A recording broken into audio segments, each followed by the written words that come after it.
Hello there, I'm Kiosterone Beatmaker, and welcome to Lounge Ronin, all things, everything.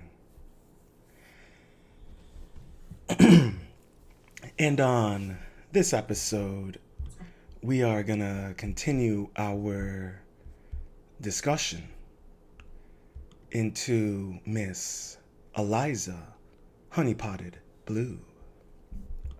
Now, there's been some significant updates, and this story keeps on getting wilder and wilder. And I have my speculation, theory, on how much of this is connected and how it connects to the conservative movement, the liberal movement, the liberal world order, and how it connects to Tim Pool and others. But I did found some new developments today. The muses and the Buddha was blessing me today. But I essentially kind of want to break it off and give you a big reminder. If you don't remember, check out previous episode of Lounge Ronin. But essentially, we're going to be talking about this chunky monkey right here. Now, Miss Eliza Bleu has been found out. And as I've said on Twitter, 2023 is going to be the year of grifter exposés. Now, Miss Eliza Bleu claims to have been trafficked. Once as a teenager, and then she had a normal life, and then again as an adult. But as you can see from this video here, I'm struggling to find the victim mentality, or I should say the trafficking situation. And there's been plenty of receipts, and if you saw my last live stream, I broke down a thread regarding her. But I do have another thread to break down to explain about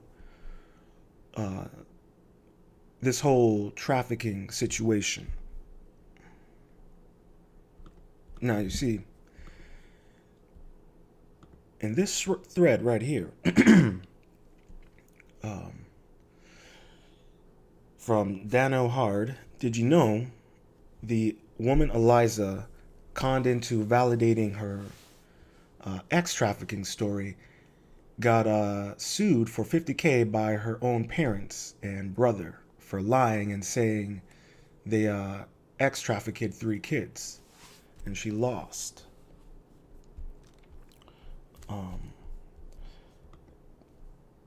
Meaning this woman right here.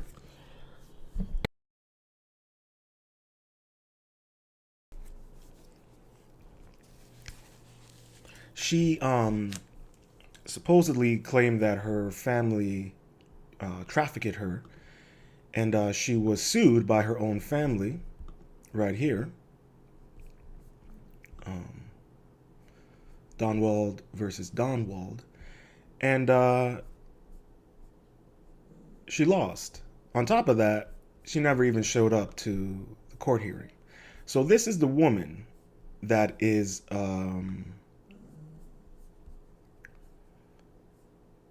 essentially kind of pushed Miss Eliza's story into notoriety. And she's been on a multitude of various podcasts, and she was on Dr. Drew, and she was recently on Tim Pool. Now, you see, the situation on Tim Pool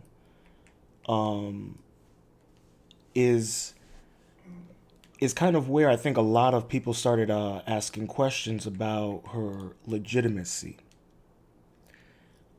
Because Tim Pool kind of pushed back on her statement regarding Mr. Andrew Tate and was, essentially saying, well, the Romanian government hasn't officially announced anything, and you need evidence and this and that. And I watched it, and the moment she became kind of flabbergasted by that, and also her accent kind of told me something suspect about her, because she just came out of nowhere and just blew up on Twitter. And like I said in the previous stream, all of a sudden I was following her, and I didn't know why, but she seemed important to follow. So essentially, Miss Brittany Venti was sent a thread uh, by a man named that was put together by a man named Durango, essentially calling out Miss Eliza Bleu. Now, and this is the thread here that breaks down who she is and how she came to be. Now, and in it, you find out also that she also did was a cam girl. Now, when she was a cam girl, now if you know what a cam girl is, cam girls, they do performances. Here we go. Here's the thread. All right. Did you know that Eliza Bleu was a cam girl on a website called Chatstar? Maybe the Andrew Tate thing was a little closer to home than you know. So, this is her page. And then if we go back, Wayback Machine, we just listed under Eliza Chatstar shutdown of April 2020. And this is her. Now, it was shut down in 2020, but she said she'd been trafficked since 2007 to 2015. But in that World Star Hip Hop video, that video was made in 2016. So we can see that the page was updated for a long time and was connected to her Instagram account she nuked a while back. Chatstar also listed Eliza Bleu's hip hop blog, the G Girls hashtag seems to be connected somehow. This goes right along with the now famous World Star hip hop video and her Snapchat account. So, doing a quick search on Twitter for the G Girls, Eliza, we found another link to her now deleted Instagram post. Okay, G Girls. Oh, look, Eliza at G Girls. Okay. Excuse me.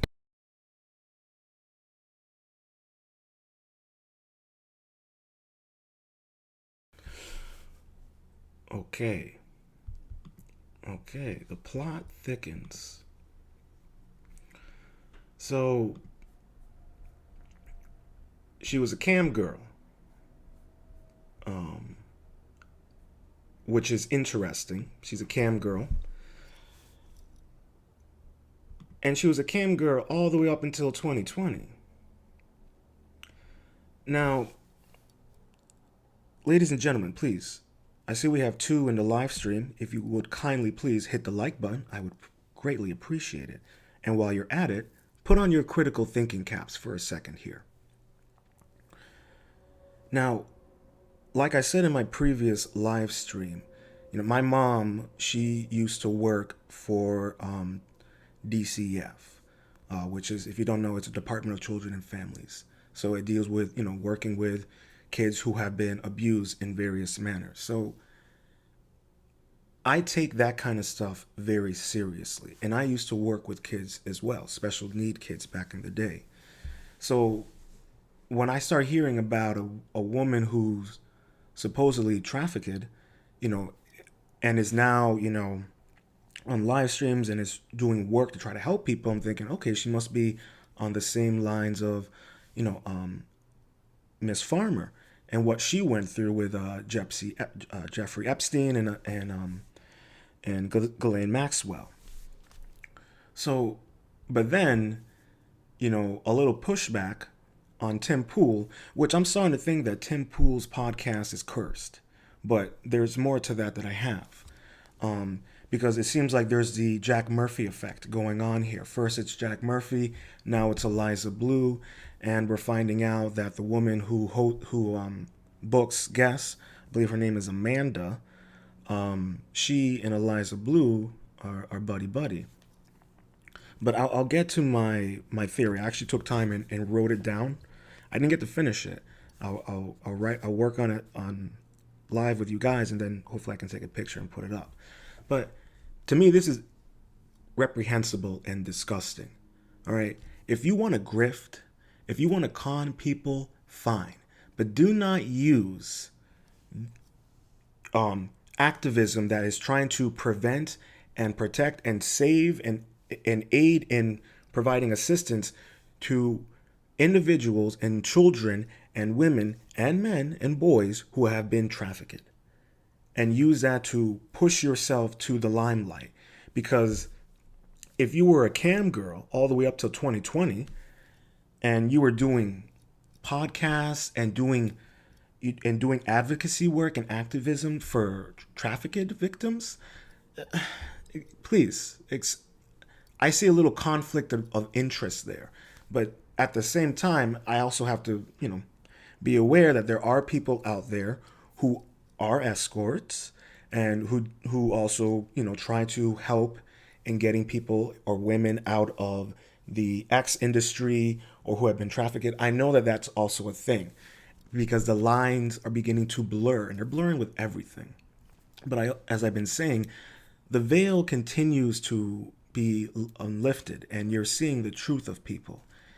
And I'm starting to suspect that you're going to see more of her truth come out about this girl, but you're going to also see more of her connections and why certain people are kind of defending her or kind of ignoring her or obfuscating her. And the fact that she's using Twitter to censor people such as the Quartering and Brittany Venti, for Brittany Venti, who advocates for trafficked victims and does a lot of work on that, it would seem a little odd for a woman who, as Eliza, who advocates for that work as well, to have her blocked out of her account, so much so that she's completely blocked out. To me, that's suspect. But I was already a little suspicious of her when, she's coming out here with this statement and Tim Pool kind of lightly pushes back on her and she's completely at a loss for words. And I'm like, okay, well, that's a little suspicious. So what I see here is a clear intelligence situation. It's kind of like, and there are even videos of her, talking about making money from doing, hip hop videos and such. So you have to ask yourself, who really is she? And also, granted, the fact that her father is a Republican politician. So it just adds to the allure and mystery of her. And don't get me wrong, she might be a pretty thing, but it's disgusting what she's doing. But I'm not surprised of her behavior and what she's doing, because of how this is all connected. Now, before I get into my theory, I wanted to show you guys a video that I recently saw. It just popped up on my timeline on YouTube, and I want to discuss a viewer of Tim Pool. Now, you see, this has been trending and this has been going on for almost a week now. And the woman who runs the booking, her name is Amanda, and she's friends with Eliza Bleu. Now, people have been adding Tim Pool because as more and more is uncovered, people are trying to figure out what's going on here. Who is she? Why is she able to just, completely, ban the quartering, ban Brittany Venti out of their accounts for questioning who she is? Because honestly, I think it's reasonable to question a woman or a man or anybody who advocates for some sort of activism, but then at the back end they're doing something that contradicts the type of activism work that they do. And that's all they were doing. They were bringing that to attention. And it's the Streisand effect. That's what you're seeing here. But what's interesting about this Streisand effect is that you're realizing, and my personal opinion is that since she's also buddy buddy with Elon Musk, and hey, Elon Musk may be a smart man, but he's a man and he's a nerd, and Eliza Bleu is a chunky monkey. I could see how he could be enamored by her. So I'm not surprised because I mean you got to think about it. This is a little this is what I mean. This is contradicting to her advocacy work. Now listen, if this was her past and she acknowledged it and held herself accountable and explained people, then people would be, I think, a little bit more open to understanding. But it does not negate or stop the massive amounts of damage she is doing to the trafficking work that people are out there actually doing in real time, and to the victims. It's kind of hard for people to take victims seriously when you have this woman out there advocating for it, but she's doing these kind of performances and also doing cam work. Being a cam girl, you can put two and two together. All right. The reality is, most girls who do cam work, they end up doing escort work. Come on. I'm not, why is it, right? With OnlyFans, right? These girls start out doing like, slightly sexy photos, and then they go to like slightly nude, and then they go to lingerie, and then they go to full on spread eagle. And then the next thing they're hiring and doing collab work with other dudes. And then the next thing you know, their fans are paying substantial amounts of money to do videos with them. And it's it's right there in front of you. And if you look at, take for instance, it reminds me of Miss Officer 304, Miss Megan Hall. She wanted to be a famous girl. She wanted to be in Hollywood, but clearly she didn't have the chin for it. And she becomes a police officer, but she kept going with the Hollywood lifestyle mentality, and look what it got her. And she's shrugging it off like no big deal. Like Miss Eliza Bleu, she's not even acknowledging the situation. So there's not going to be any accountability. And you have to ask yourself, why? Why is that the case? Why is there not going to be any accountability for her? Oh, her, yeah. Shout out there to Mr. Just Another. Sorry, I didn't catch the live chat. I apologize. But yeah, the fact that her father is a politician, it just adds to how interesting all of this really is. And let me tell you, man, do you notice a theme that's going on here with Tim Pool's podcast? Okay, this is the second time 3 times, third one's a charm, okay? I'm big on patterns and consistencies. That's how I view my life. I'm an analytical person, so I analyze patterns and consistencies. Now, since this whole thing started, maybe over a week or two ago, since she was been on Tim Pool, there seems to be a consistency in the patterns of who she is, or the revelations of who she really is. Now, you got to take those consistencies into consideration. With anything in life, anything you do in your own personal life, you got to look at the patterns. Whether it's your dating life or your lack of discipline, you got to look at your patterns, that what's going on, and then you can evaluate there and see, okay, that's the pinpoint. All right, now I see what's going on here. So the pattern is there. There is a massive trail of breadcrumbs. And this video is on YouTube. You can still go online and look it up. You can't go onto Twitter and tweet it because it's age restricted, which adds more to the question. How does she have the power to make that age restricted on Twitter? But you can go onto YouTube and watch her video.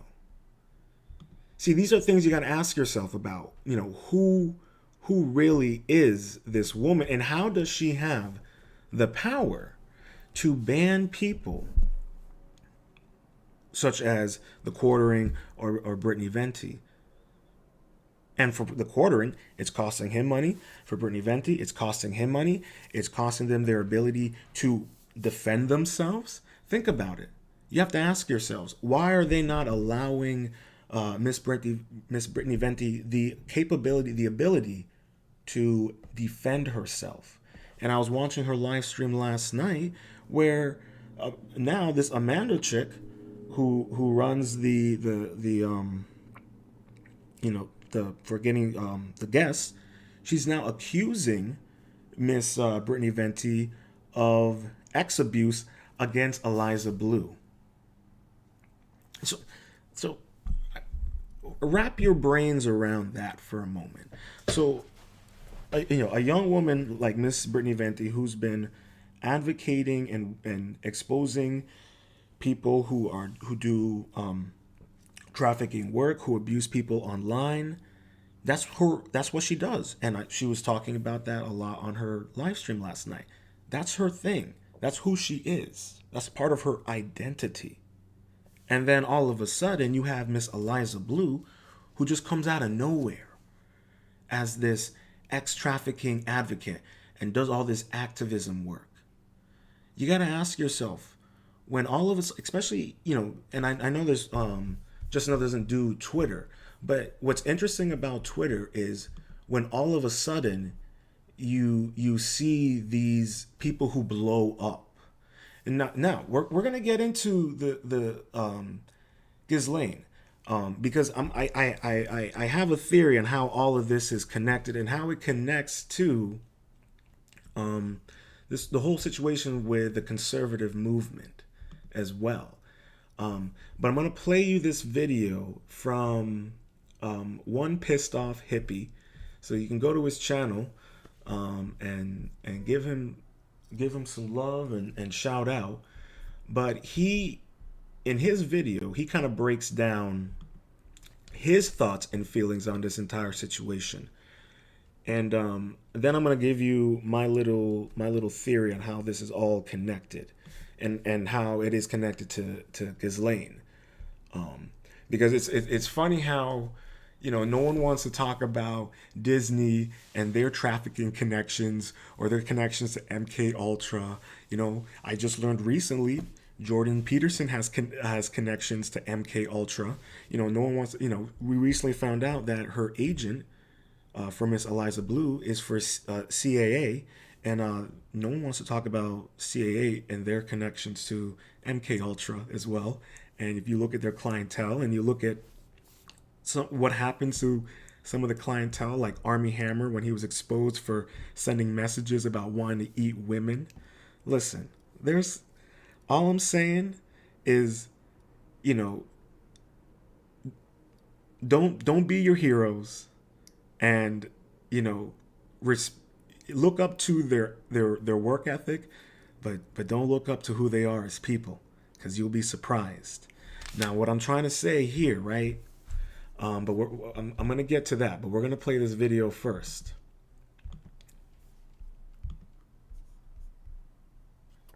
What's going on, everybody? You're gonna have to bear with me because I don't really do the commentary thing. Not really a fan of being in front of the camera much. Anybody who knows me knows that, you know, anything I upload is typically music, and that's not gonna get a ton of traction because of the type of stuff that I do.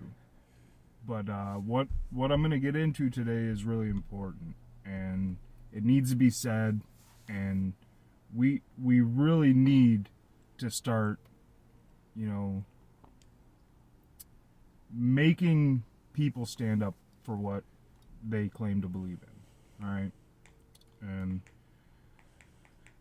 this is, you know, first and foremost, I just want to say that I've been a huge fan of the work of Timcast and timcast.com, and, you know, some of their other shows I'm not so huge on, but, you know, to each their own. I'm not going to sit here and rag on other hosts. I do troll them and stuff like that, but, you know, that's the internet. We're having fun, you know. But as for Tim, man, like, this guy lied to 40,000 live viewers last night, all right? In real time, he lied to his viewers and to his paying members, okay? And it's not okay. We donate to his channel on a nightly basis because, you know, we don't expect him to personally come hang out, shake our hands. No, we donate because we believe in the message. I got my feelings on Tim as well. Change. And, you know, we believe in what he says, you know, or at least I did, or do, you know, I try to. I don't disagree, you know, I don't agree, rather, with Tim on everything. I disagree with him a lot, but I like that he's a fence sitter. I think we need more fence sitters, and that's how we merge the culture. It's how we get away from all the hyper-polarized, you know, BS that we're dealing with. Okay, but like I said, I've been a fan of Timcast forever. You know, I order from his website. I order merch from Luke too. I've always been a fan of those guys. Almost going back to Occupy. You know, I'm not really an internet guy, but I've known about both of them for a long time, and I've tried to always support them. Okay, but that being said, last night was not okay. Tim came out, and, you know, he's been ignoring the quartering, and I think it's Brittany Valenti or Venti. They're both creators in this space, whatever you want to consider conservative space, or, you know, whatever you really want to call it. Okay, but I like Jeremy a lot, and I wasn't huge on his content, but he grew on me, and, you know, I think he's a good guy, and he tries to bring things to light. And there's no way in the world that Tim didn't know that he got nuked. There's no way. There, you know, you could sit me down and put me through a struggle session for 5 years, and there's no way I'm going to believe that Tim Twitter Drama Pool, the guy who 80% of his segments is about drama on Twitter, didn't know that his friend Jeremy got nuked for what he posted a public photo of someone that everybody knows is a grifter. I don't even want to say her name or give her recognition because she's just a very cringy actress, in my opinion. And I think her actions over the last few days and getting accounts nuked kind of just solidifies that. But this is about Tim. We don't need to talk about Leatherface, all right? See, that's an important point to make right there, okay? And this is what I'm gonna say my quick feeling about Tim Pool. All right. I respect his work ethic. I respect what he contributes. Okay. But the man always likes to act like he's the smartest man in the room. And I'll be honest with you, there are times when Luke and Ian have more of a reasonable take on things than Tim. And listen, the reason why I say this is when I started, listening to Tim Pool, I was like, oh, okay, this guy, he's about free speech. He's about, getting the truth out there. He's covering both angles. He's looking at both sides. He's, holding both sides accountable. And then I remember when the whole Black Lives Matter thing started blowing up and all this nonsense. And in New York, two cops, I think they were at like a Johnny Rockets. They claimed that the workers there poisoned their smoothies. And then Tim Pool tweets out, "Oh my God, they're coming for the cops. This is real. This is happening." And then it comes out like a week later or something like that. Oh, the cops made it up. And I was like, what? And then I looked to see if he ever, made any acknowledgement like, hey, I made a mistake. This is actually the situation. I didn't hear anything about it. But if he did, and I'm not aware of it, please let me know. But that right there made me be like, okay, really? You're just, that's how quick you're gonna jump to the conclusions? And this is the problem that we're dealing with right now in society, but also in the world of having societal discussions and engagement. We make assumptions and we jump to conclusions. I always tell people I interact with, whether it's a girl I'm talking to or family, don't ever make assumptions about what I'm feeling, what I'm thinking, what I'm doing. But we are so quick to just jump in to make assumptions. When I saw that, I was like, well, that's weird. And the cops named a very specific thing that they poisoned them with. I'm like, how could you tell that in your smoothie? And then it comes out they were lying. So that's my problem with Tim Pool is also, the way he kind of talks and kind of treats himself. And then the whole situation with his previous producer, that whole thing was very interesting. How all of a sudden we're hearing that he and his producer, now I whether it's true or not, I don't know, but he and his former producer, I forgot her name, were engaging in extracurricular activities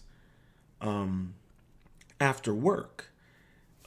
And that there was an instance, and I forgot, some other guy that used to be on the show, was talking about her, massaging Tim's feet in front of his girl. Now, I don't know if Tim, acknowledged any of this or what have you. If he did, then that's great. But when I heard about that, I'm like, well, that's extremely suspect. And then the situation with Jack Murphy happens. And if you don't know who Jack Murphy is, he's this guy out there who was, big beer, talked about, being this alpha and all of this stuff. But, turns out he's a cock and used to do cam work himself. What are the odds of that? All right. So he gets exposed for his extracurricular activities that contradict the lifestyle and the mentality and the mindset that he promotes. And when that whole thing happened, I was expecting the next day for Tim to acknowledge that. Nothing. Like it never happened. And apparently Mr. Jack Murphy is acting like it never happened. Okay. I guess we do the whole out of sight, out of mind thing. Alrighty. But here's my thing on it, right? When that whole thing happened, that made me realize, okay, something's up about this guy. All right, something's fishy. And now, I'm going to continue this video, but it just adds on to my whole thing. He acts like he's the smartest man in the room, but then he's the whole Jack Murphy thing, okay, whatever. He doesn't acknowledge it, and then he's literally his own thing is getting honeypotted right now in real time. And I don't even think he realizes it. Or maybe he does. We'll get into that. But let's continue with this man's video. We need to put Tim on blast, and we need to hold him accountable. All right. I haven't been a member at timcast.com very long. Things have been tough, and money isn't all there. So I've try to buy merch when I can, and what really solidified it for me was Ian Crossland. And you guys all know Graffy, and he's a good dude. Some of his takes are out there. It's kind of the reason I like him, But what solidified membership for me was seeing a picture on Facebook. I follow the guy on Facebook, and I troll these guys all the time, and it's usually in good fun. I try to be fair with people. I make memes and I mess around. I can't do that anymore, but seeing a picture of Ian standing in front of a billboard of himself hit me hard. And it said, we do have power in this culture movement. Okay? That proved it. I mean, people say what they want about Ian. He's an actor or whatever. He plays a role in the show. He's admitted it on live stream multiple times. He said, hey, I'm here to provide a role. And, anybody who's unbiased and can just like somebody for who they are, they see that and it's genuine, and, at least he says it. All right. It's irreprehensible, Tim, to come out and say that you didn't know about the quarterings ban. All right? Especially when we know... So Ian is there to provide a role. One of your employees it deepens the question. Has been attacking anybody who stands up for Jeremy or Brittany. All right? It's your employee. And it's just crazy to me that he would pretend that... You never leave Hollywood. That he didn't know. Like, come on, man. And the way the way he responded to my super chat last night, he made sure to read mine first. All right, and it's because it was getting to him. 3/4 of his chat, anybody who knows his live chat, it's the Wild West, and we have a lot of fun. And when something's going on, we don't let up. And 3/4 of his live chat, 40,000 people, whoever's in the chat, maybe 5,000 people out of 40, maybe. All right, 3/4 of that chat was people saying free the quarter, free Britney. All right, acknowledge it. At least say, hey, people shouldn't be getting banned for posting a publicly available photo. This is not the movement that members pay for. Okay, this is not the movement. Excuse me. This is not the movement that when I go to Luke We Are Change and I order some shirts or a hat, or go to Timcast and order Step on Snack. It was one of my favorite shirts. All right. That's not the movement we're paying for. Is silence. The left's trope is silence is violence. Well, Tim, you were violent last night. You were violent, bro. You were violent towards all your members. You lied to 40,000 people on a live stream. All right. And it's just not okay, man. You didn't have to come out and choose a side. You just had to acknowledge it and say, hey, it's not all right to ban accounts for no reason. And you guys know this because I've been just constantly trolling your chat forever. All right? And it's because I've been nuked for basically no reason. I don't want to get into it on YouTube because who knows, they might nuke this channel too, and then I can't even spread my music. That's, we'll just say that I made statements about objective reality and human biology that the regime doesn't agree with. So they nuked me. Yeah. And it was once my channel was finally getting traction, But I digress, man. It's not okay to ignore something like this. And, we deserve better. Monday night, Tim sat with Steven Crowder and agreed with him.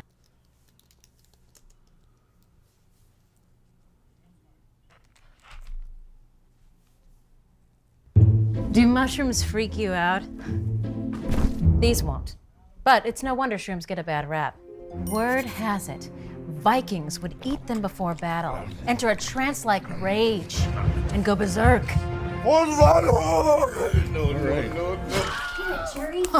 So, They say witches... this is what's interesting about all of this, right? You hear it in his voice. You hear how genuine he is, and you hear how there's no malice, there's nothing like that. towards Tim Pool and what they're doing. What he doesn't like, and which I completely agree with him on, is Tim just lying and not acknowledging this and just brushing it aside. All right. And this is what I mean about him. And I also think this is part of his ego. All right. If you hear the way he talks, the man, he's smart, but he talks with his ego. And this is one of the most off-putting things about listening to Tim talk sometimes, is he always talks with his ego. And that is extremely off-putting when someone's talking with their ego. Especially when it's people who are knowledgeable about what they're talking about, and he kind of pushes back as if he knows more about it. So that's one issue I have with him. And he's not wrong. Tim's not acknowledging this. He knows who the quartering is. I've heard Tim mention the quartering on his own live stream. So he can't pretend like he doesn't know who he is. He can't pretend like he doesn't know who Brittany Venti is. Especially when Brittany Venti was supposedly going to be on Tim Pool. But Miss Amanda wasn't going to have it anymore after Miss Brittany Venti just asked a question. And this is what we get. So the problem is that Tim Pool is all about free speech and such. But then here we have the quartering and Brittany Venti doing free speech and doing things that are within their rights as citizens and within their rights to do publicly available images and videos.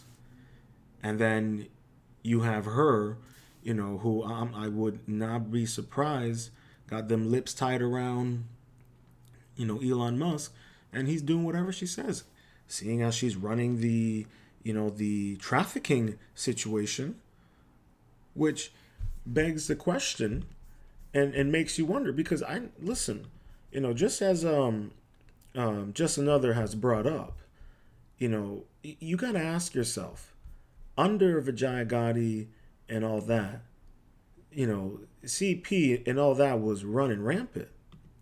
I didn't even know that. All right, I know OnlyFans girls and all that. They share their videos on Twitter. That I've seen, but I didn't know about the other stuff.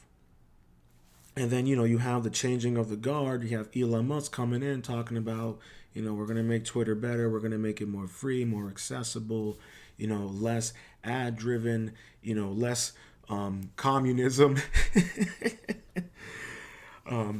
And then the Twitter files drop, and we pretty much, the open secret that everyone knew about is finally confirmed, and we find out, oh yeah, Twitter is literally a branch of the intelligence agency. No surprise, right? I think anyone who with a critical thinking cap who still has one, since nowadays, using your critical thinking skills is a threat and could deem you a white supremacist or, fat phobic. And so, it just makes you beg the question. Now, necessarily who is Miss Eliza Bleu? Now, she even has talked about her mugshot where she got arrested. Now, if you look into that, they don't tell you, you can't find out what the arrest warrant was for. Now, here is where my whole theory comes in, okay? So, you saw earlier, she was a cam girl. The site was still active all the way up until 2020. I think she got arrested a couple years ago. Somewhere around there. So, I know everyone wants to be like, oh no, we don't really know if she was really an escort. Listen, I call a spade what it is, and I don't beat around the bush like that. All right, this chunky monkey, this one, she was an escort. All right? I don't care what anyone wants to say about it. If you're doing cam work, you're doing escort work, because cam work is literally long distancing escort work. Come on now. Okay, that literally, if you're a cam girl, you're literally doing long distancing X work because they will give you tips. They will give you money. Now, some people say that this video was a promotion video for escort work. Like it's right there in front of you. All right. And so here's how it goes for me. Okay. Here's how it goes for me. All right. Eliza was a cam girl. She decided to get into escort work. I got my little theory thing here, right? She gets arrested. Okay. At the same time, she's the daughter of a politician. Let me see if let me pull that up real quick, so we can look at that. Let's scroll all the way down. All right, this is her father. That's her father, and he just got reelected in Illinois. She's from Illinois. Okay, dad got reelected. He's a Republican. All right, that's her. So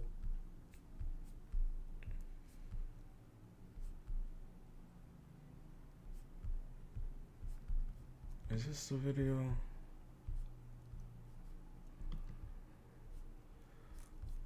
I'm not sure, but okay. Anyways, so father is a Republican. Doesn't matter. He's a politician. That's all that matters. Okay. So here's my whole speculation theory on her. All right. She was an escort. Okay. She gets arrested. All right. Father's a politician. All right. Intel agency. All right. Gets their hands on her.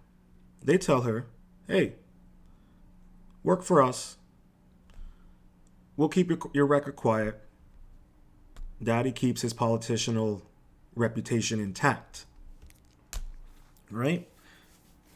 So, the warrant for her arrest, the reasoning is blacked out. Daddy-O wins re-election. He's back in office. He won re-election. She gets hired by the Intel agency. All right? Now, this is another open secret, but the Intel agencies, they're all involved in trafficking. Whether you want to believe it or not, they are. Okay, look at Ghislaine Maxwell. Look at her ties to Mossad. Look at her ties to CIA. Her father was an intelligence operative for Mossad. Okay, her sisters, they work in tech. All right, Epstein, who did he hang out with? All right, and this goes all the way back to was it OSO? Forgot the pre-agency to the CIA. But I read a book about this. It was actually a fictional book, but it was based on honeypotting and spying. All right, and Epstein would get all these politicians, tech guys, whatever, actors, Hollywood, go to his island. All right, why won't they release the Epstein list? But they're over here parading Andrew Tate around, even though Andrew Tate was arrested last year in April for trafficking. The Romanian government lets him go. They're like, yeah, we got nothing here. The women who were supposedly trafficked, videos of them saying, yeah, no, it's not true. He's out here talking about the military, industrial, pharmaceutical complex and how, they're pretty much controlling everything. Next thing you know, he's locked up again in Romania. Okay. Romania is a corrupt country. I mean, that's part of the reason why he moved there. It's corrupt. He can do what he wants. Man is flashy. Millions of dollars. I digress. So, they hire her, right, as a trafficked advocate. Now, I find it very interesting, right? that she was working with Elon Musk. Now, Elon Musk, whether you love him, like him, hate him, the dude's part of the intel agency. All right, his dad owned a jewelry mine in South America. All right, his mama's got ties to the occult. He's got ties to the occult. Okay, his own Starlink satellites are being used in Ukraine, so he's also part of, the situation in Ukraine. So I mean, it's kind of all, it's kind of right there in front of you. But yeah, okay. So he likes freedom of speech, all right. But he also likes, thick, chunky monkeys. I get it. Who doesn't? I mean, he's also, and I said this in my live stream. I mean, the boy, he's got like birthing groups going on. He's like trying to have like 30 kids. I mean, it's all right there. Okay, it's getting to the point, right, where, and this is all ties to karma. Okay, they have to tell you what they're doing so that you are either consciously or unconsciously supporting it, condoning it, manifesting it for them, and that karma falls onto us. Whether you believe in that stuff or not, whether you believe in the occult or not, it's right there in front of you. If you believe in Ghislaine Maxwell and the trafficking, then you're gonna have to also accept the occult ties to it. I'm just saying, okay. Well,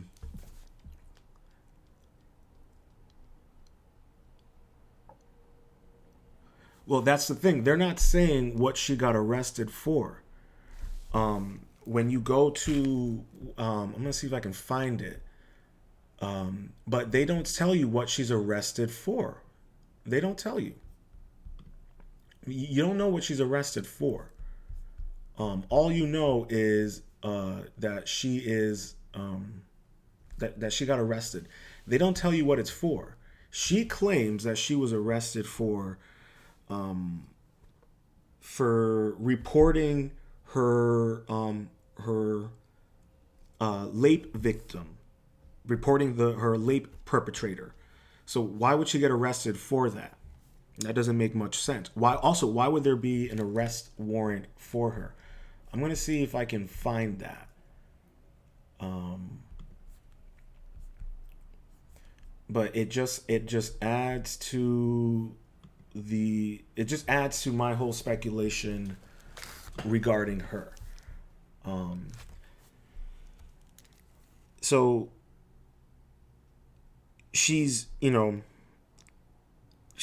being a trafficking advocate, but the woman who's supporting her story literally got sued by her own family for faking her trafficking story. All right. We now also know she was a cam girl. Okay. This is, like I said, she gets arrested. The intel agency is like, hey, we'll hire you. We will keep your record quiet. Doesn't hurt daddy's reputation. You work for us. Okay. All right, great. So what is she doing now? She's doing trafficking advocacy work. But then why is it that people who have been trafficked, who speak out to speak to her, are then blocked by her? They're censored by her. Why is that? Why is it that she gets a little bit of pushback on Tim Pool and she completely folds? Why is it that in certain videos of her, she's speaking with a black Hispanic accent, but then on Tim Pool, she's speaking like she sounds like she's from Europe? But she's from Illinois. Okay? So here's my thing. She becomes this advocate, right? But there's no record of any of her advocacy work. She's doing all these speeches, traveling around doing speech tours, doing podcasts, but there's no record. She refuses to name her perpetrator, and she traveled with My Chemical Romance, and that's around the time that she says she was trafficked. So it would be someone with the My Chemical Romance band. Why won't she do that? Well, let's see. If she were to say their name, he could probably sue her for libel and defamation. Right? Amber Heard? Okay. So, Now, all of a sudden, apparently, the CP on Twitter is expunged. I don't know if that's true or not. I'm not that type of investigator. I'm just a humble Ronin. Okay? So, now here's the thing. When the Vijaya Gotti and them, it was rampant and running. The trafficking was going good. All of a sudden, it's like stopped. But then all of a sudden, we have her now as the like Twitter spokesperson for protecting and exposing trafficking on Twitter. But we haven't heard of any breaking news of a new, someone her exposing something on Twitter. We've seen people on Twitter who are journalists, activists. Look at Andy Nago. He's constantly showing videos of the things he's reporting on or the evidence. There are so many journalists who do that, or activists who do that. Look at people who are activists, in going on in Israel with the anti-Zionist protests. Look what's going on in Peru. Look what's going on in Brazil. There are people out there who are regular people who want to get this stuff out there, who are advocating for certain things, and on their Twitter, they will show videos. They will retweet certain things. They'll be like, hey, this is what's going on. Hey, be careful of this area. It's known to be a heavy area where women might get picked up and trafficked. Whatever it is. She doesn't do any of that stuff. If you look at her Twitter, she doesn't do anything like that.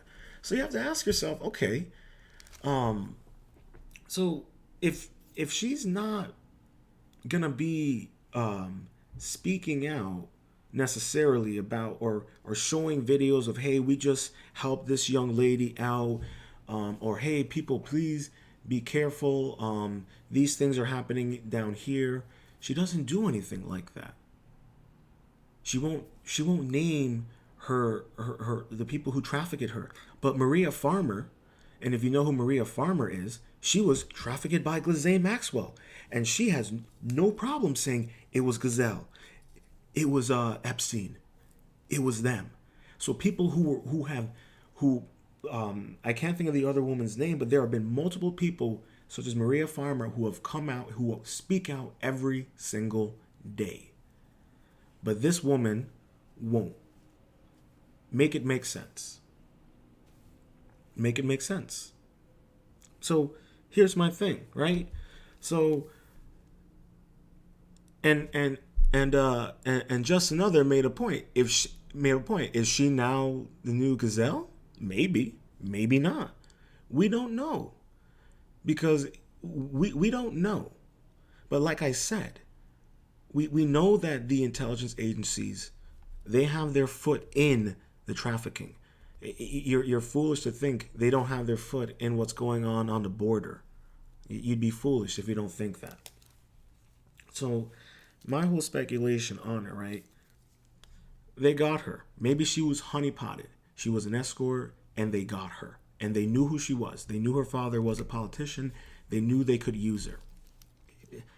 These things happen.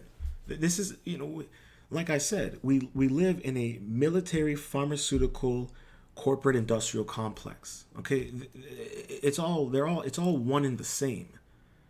So when they're talking about Twitter and how it's like, oh yeah, it's the intelligence agencies had a back door into Twitter. Yeah, no surprise. They have a back door into Facebook. They have a back door into all of our phones, all our text messages. Everything is recorded. They have it all. Yeah, well, you see, I mean, here's the thing, man. There's so much hearsay going on. And look at, and recently there was a video of Tate and his brother being, I don't know where they were being escorted to, but they're being escorted out of some area in Romania, some police facility. But just think about it. The Romanian government hasn't came out and said anything yet. Now we know over there it's completely different than here or in Western countries, in Western Europe, I should say. So we should not be surprised that that nothing's going on. That they're not saying what he is initially is being arrested for. So I just find it funny, right? And this is what's suspect to me. This is what was very suspect to me. She comes out with this statement from the victims, right? From Tate. Tate's been speaking out against the machine, the Matrix. He's been speaking out against it hardcore. All of a sudden, she props up. Next thing you know, she's on Tim Pool speaking out against Andrew Tate. Tim Pool pushes her back on it, and her whole thing kind of collapses on itself. And then people start saying, hey, yeah, she's not telling the truth. So you got to ask yourself about, okay, and why is it that she specifically went for Andrew Tate? You would think that she would be speaking out against Jeffrey Epstein. I mean, there's more of a case and more evidence for Jeffrey Epstein than there is for Andrew Tate. Yeah, Miss Brittany Venti was talking about how Andrew Tate is using trafficking tactics to lure women in, but the women who have been in relationships with him and who have done videos, the girl who was in that, BDSM video or recording, she was like, this was consensual play. It's something I'm into. So this is my thing, all right? The people who they don't have any control over, who speak out against them, why is it all of a sudden there's silence for this and that? If it turns out that Tate was doing all these things, then it turns out, yeah, he was doing all these horrible things. But why is it that he was arrested for it last year? They let him go, and then again they arrest him this year, and then all of a sudden Miss Eliza Bleu is talking about him. Tim Pool pushes back, and the whole narrative collapses, and now she's being exposed. It's like it's right there. Just put on your critical thinking cap, and put your feelings aside and just look at this from a narrative standpoint, from the patterns. So let's say, right? Let's say for a speculation that she's running the CP on Twitter because they're still allowing it. And maybe they're running some kind of operation on there, and she's part of it.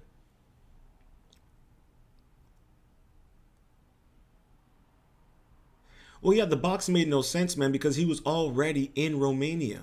They didn't need a pizza box to know where he was. The dude talks about where he is all the time. So they didn't need the pizza box. None of it made any sense. But everyone is convinced.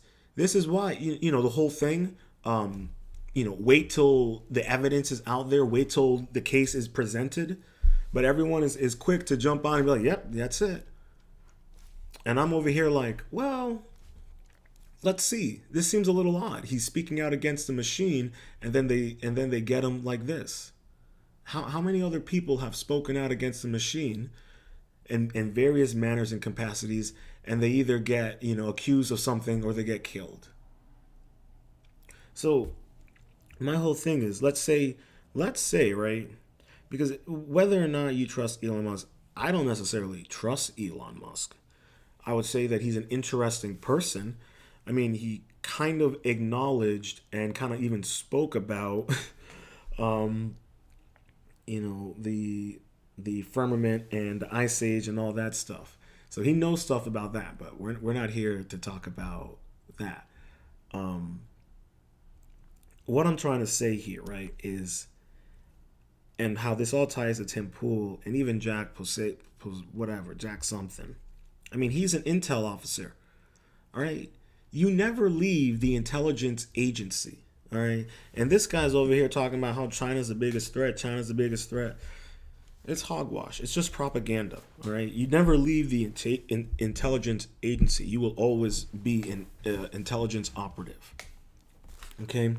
And he was, he did a video calling out Durango, who did the threat, and saying, oh, it's all propaganda, it's misinformation. That's what an intelligence operative would say. And then if you're like someone like me, it makes me question him and his legitimacy. You have to ask yourself, why are these people protecting her? Why is Tim Pool being quiet about her? You have to ask yourself these questions. Why is he not saying anything? All right. And you connect it to the whole Steven Crowder situation. You have to ask yourself, what's really going on here? I think something has been exposed, and more of it is going to continue to get exposed, and people are going to start catching on. I don't know if anyone has caught on the way I have caught on to this. I'm sure there is someone out there who has caught on to the way I'm catching on to this, because like I said, I am all about the patterns, and I'm seeing a major pattern here. All right, we blatantly know the pattern within the liberal spectrum, but now we're seeing what's going on in the conservative spectrum. We're seeing what's going on with Miss Candace Owens and how she was doxing people. You're seeing the veil being lifted on both sides. Now, this is why I said, all of these people, all right, respect their work ethic, all right? Respect their work ethic, but don't think that they're all good people.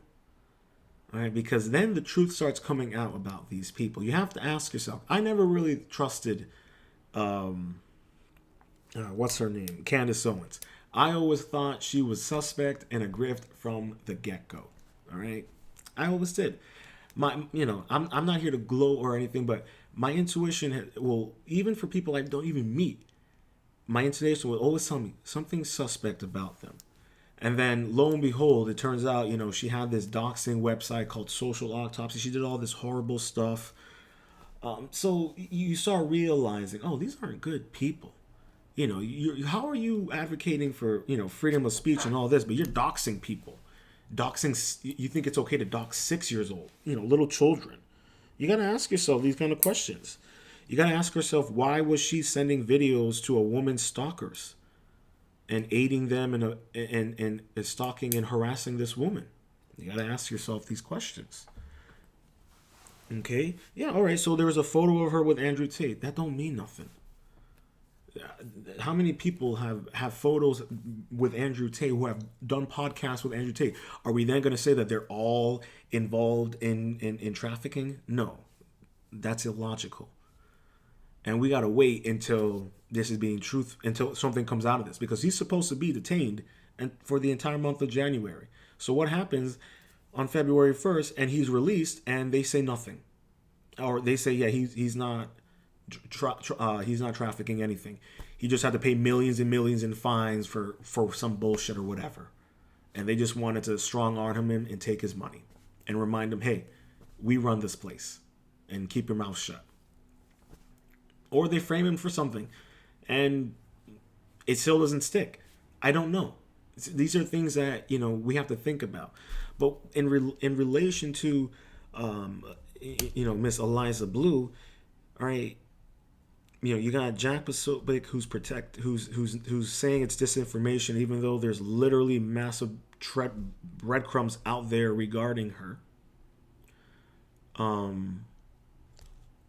So to me, I think what we're seeing here, in my personal opinion, right?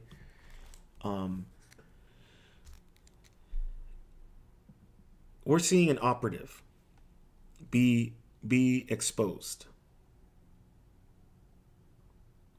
Oh, well, I mean, listen, the whole thing with Trump is funny. You don't hear anyone talking about how his great grandfather, took some of Tesla's paperwork. No one's talking about that. No one's talking about Barron Trump and how there's a book written about him from the 17 or 1800s. I hear you on Trump, man. I hear you on Trump. Here's the thing about Trump, in my opinion. He's open about his secrets in a sense, right? And also in the sense that, yeah, he will be like, yeah, I use a tax code no differently than the politicians, right? The only thing about it that's interesting about Trump is just the way he kind of exposed a lot of things. And I'm thankful for Trump because he exposed the liberal world order since 2016. He exposed all of it. He exposed their agenda. Because of him, we are getting the Twitter files. So here's the thing. Here's the difference between Trump. At least Trump's sons, aren't engaging in trafficking in drugs, aren't engaging in illicit activities with supposedly underage girls.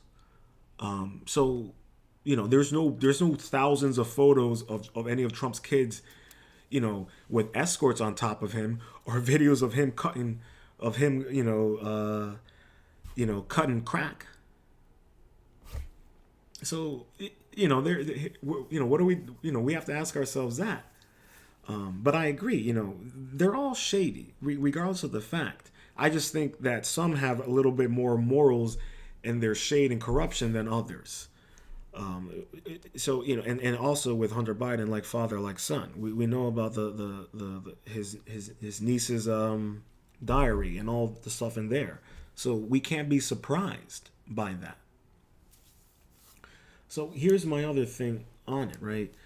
So whether or not, I don't know how Jack is tied to this, but he's in intelligence. You can't trust anybody who works in intelligence. He was Navy intelligence. Once an intelligence agent, always an intelligence agent. No, you never leave the CIA. You never leave the FBI. We saw that with the Twitter files, where the Twitter files literally hired an FBI agent. Where Twitter hired an FBI agent. You don't leave. So I don't know his whole tie to it, but I will not be surprised if an expose comes out on him. Don't be surprised if his shady past starts being uncovered. That's all I'm saying. All I'm saying is don't be surprised.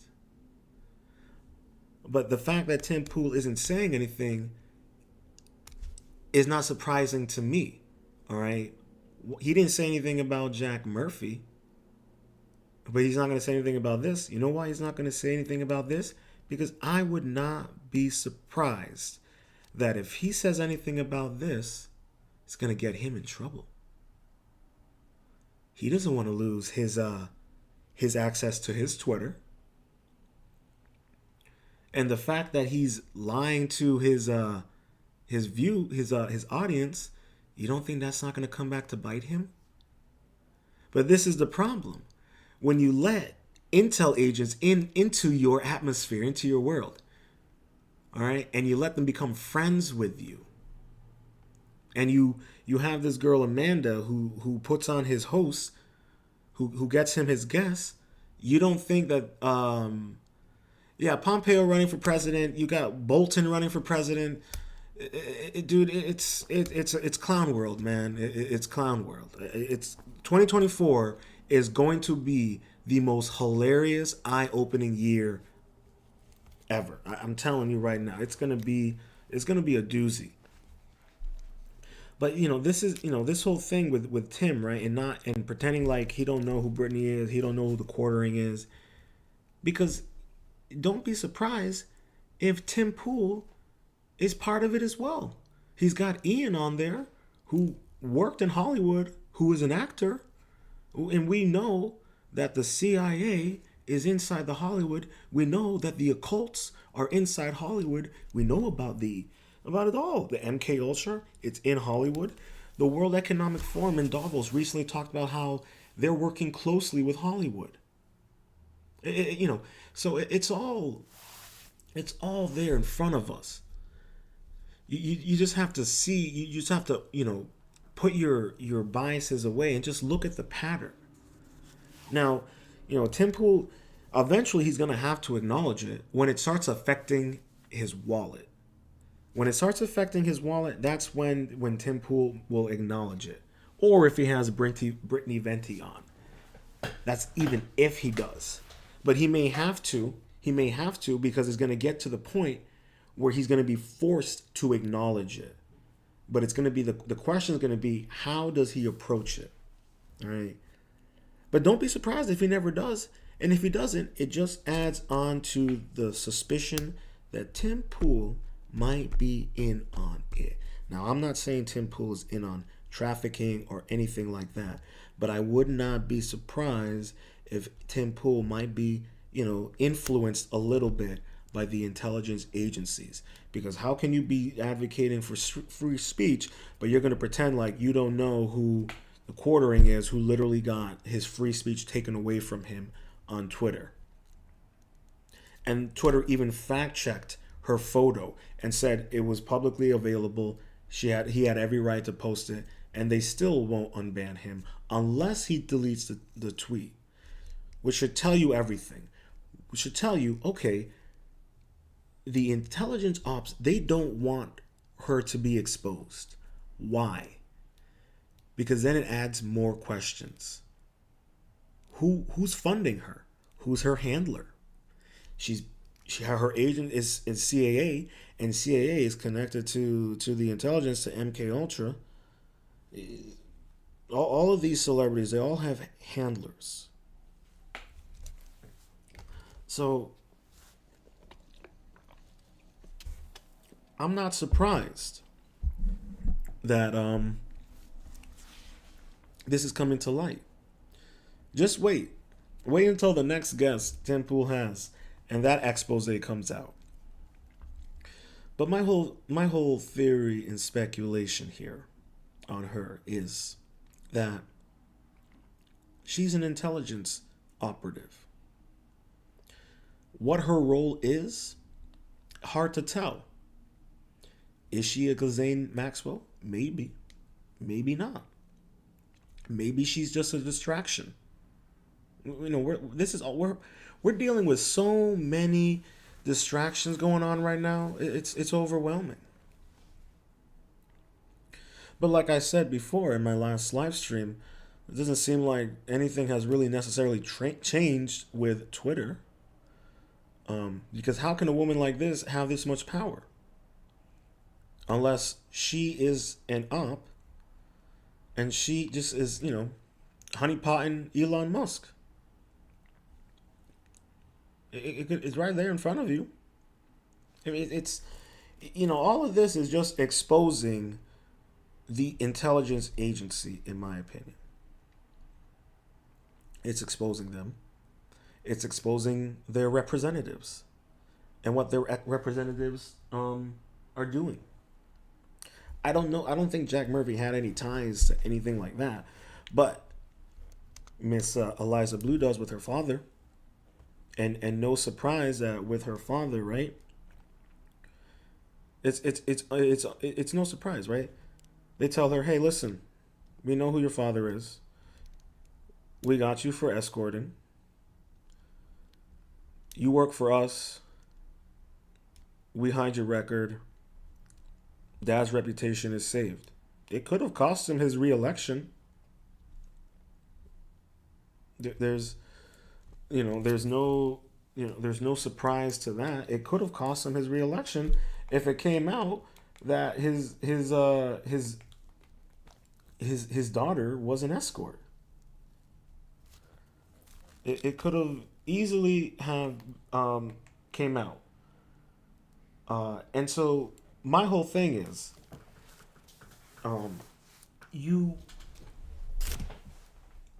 we're looking at how they're using. We're just looking at the intelligence agency doing their thing, and I think we're just seeing them get caught in one of the people that they're using, to run their ops. Now, I don't know what kind of ties Bleu has to trafficking, all right? But all I know is that she blocks any actual victims. We haven't really seen any of her contributions, and if she has, where is it?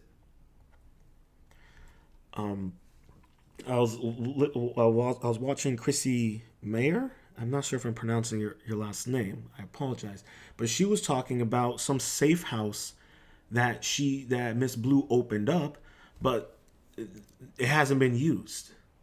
Why would she open up a safe house? So you got to start asking yourself these kind of questions. Who's funding her? Where is she getting all her funding from? Okay, it's no different than that Dylan Mulvaney character. Where is he getting all of his funding from? Why is it all of a sudden, right? This cat, he got, these nice outfits. He's getting these sponsorships. Where is where did he get his funding from? He's hanging out in front with Joe Nicholslick. Shout out to Cannon Hotep. So where's going? What's this meaning? Where does the funding come from? Who's pushing them? You got to ask yourself these questions. And and it makes you wonder, right? And I feel for people who pay for Tim Pool, for Timcast, who do the donations, and who believe in freedom of speech, who believe in freedom of individuality, of informed consent, all of that stuff, all the jazz, everything that makes it great to be an American, that makes it great to be an individual. But then he's doing this kind of stuff. And you're giving your money to a man who says one thing but does another. All right? We all know the classic saying, actions speak louder than words. And we need to ask ourselves, okay, why is he not saying anything? Who's telling him to be quiet? Think about it. Who's telling Tim Pool he needs to be quiet? Is it that the Manda girl who gets the guests? Is it her? Is she telling him to be quiet? And as our piss off hippie said in the video, it's like, what? So who? What's? Why are you not acknowledging this? Are you gonna keep on not acknowledging it, just like you ignored Jack Murphy, or this whole situation with your former producer? What does this all mean? Because you can't be advocating for free speech and all this stuff, but then also talk like you're the smartest man in the room, but then looking like a fool here, where you have someone who gets your guests, and she's setting you up, putting people in that's going to jeopardize your business. Don't be surprised. The fact that Tim Pool ain't saying anything is going to hurt him. And it's going to start making people question him. And it's going to make people want to start looking into Tim Pool even more so than they already have. This is the problem with that these cats don't think about. If you don't come out and address the situation, and people are going to start digging into you more. They're going to start questioning you. And don't be surprised, every single night now, he's going to have people in his live streams doing super chats for him, saying, hey man, why aren't you talking about the quartering? Hey, why aren't you talking about Free Britney? Why aren't you talking about this? And he's going to be like, look guys, I don't really know much about it. It's some kind of drama that I'm not involved in. It's like, BS. You have to ask yourself, who's telling him to be quiet? Because he has no problem talking about everything else, all the other drama. He has no problem getting his hands in deep in Steven Crowder's drama, but he's not going to touch the Eliza Bleu situation. You got to ask yourself, who's telling Tim Pool to be quiet? Maybe he's not. Maybe he doesn't. Or maybe it's Amanda, and she's got his balls in a vice. I would not be surprised. So you got to ask yourself these kind of questions about these people when you're following them and you give them money. There's no problem in supporting them, and I have no problem with supporting people. There are people that I listen to that I wish I could give them money and support them, and it's more of that I have taken that time to really realize, hey, these people are genuine. But we all know people can be deceiving, and I'm not, and we can't negate that. But my whole thing is hold yourself accountable. Acknowledge it. All right? But people aren't doing that. And like I said earlier in the stream, if you want to grift, fine. But, I mean, put some morals and ethics into your grifting a little bit. Okay? But granted, that could be the same thing we could say about our own government. But as we know, there's no ethics in that. Whether it's state or federal. So, I just think that Miss Eliza is an operative. Whatever she's meant to do, I'm not sure. Maybe she's there for distraction. Maybe she's there to hide certain things. I don't know. But I do know that as more and more comes out about her, people are going to start questioning everyone else that platformed her. And this is the problem. If you platformed her and you're aware of this going on, which I'm sure you are, because anyone who gave her a platform, I know that they're probably getting in their chats or in their DMs, hey, you had such and such on. Why haven't you talked about what's going on with her? It's going to start putting your credibility into question. It's going to start putting your morals into question. People don't think about that kind of stuff. They think because, they already have the money flowing and all that, and, the whole out of sight, out of mind. But that's not how it works, especially with the internet, especially with people who support you. If you're going to not address the elephant in the room, they're going to start questioning you. And then the independent investigators and the Twitter investigators and the people who do real advocacy work, they're going to start looking into you. They're going to start proving more of the truth. And you're seeing that right now in real time with this whole situation. And that's why I'm saying that this is an op, and the op got exposed. And now certain people who platformed this op, who supported this op, are also going to be getting exposed. And I'm not saying that everyone who platformed her is an op or anything like that. I'm not saying that. But what I'm saying is, the longer the people who platformed her remain silent, the more their credibility comes into questioning, and the more their supporters begin to lose faith in them. That's all I'm trying to say. And it's right there in front of you. And you would think that these people would kind of be aware of that. But, we're living in the age where there's no self-awareness going on. And a lot of these people, I always say, don't drink the Kool-Aid and don't get high off your own supply. And let me tell you, Jack Murphy got high off his own supply. This Eliza Bleu girl got high off her own supply. Tim Pool has been getting high off his own supply, and it's getting him now caught up in stuff. That's my whole thing. All right? Don't get high on your own supply. Because if you get high off your ego, you get high off of that, it's going to cost you everything. It's going to cost you your reputation, your morals, your ethics, all of that. And that's what you're seeing right now. That's why I'm saying 2023 is the year of the Grifter expose. You're going to see so many people who've been grifting be exposed. It's coming.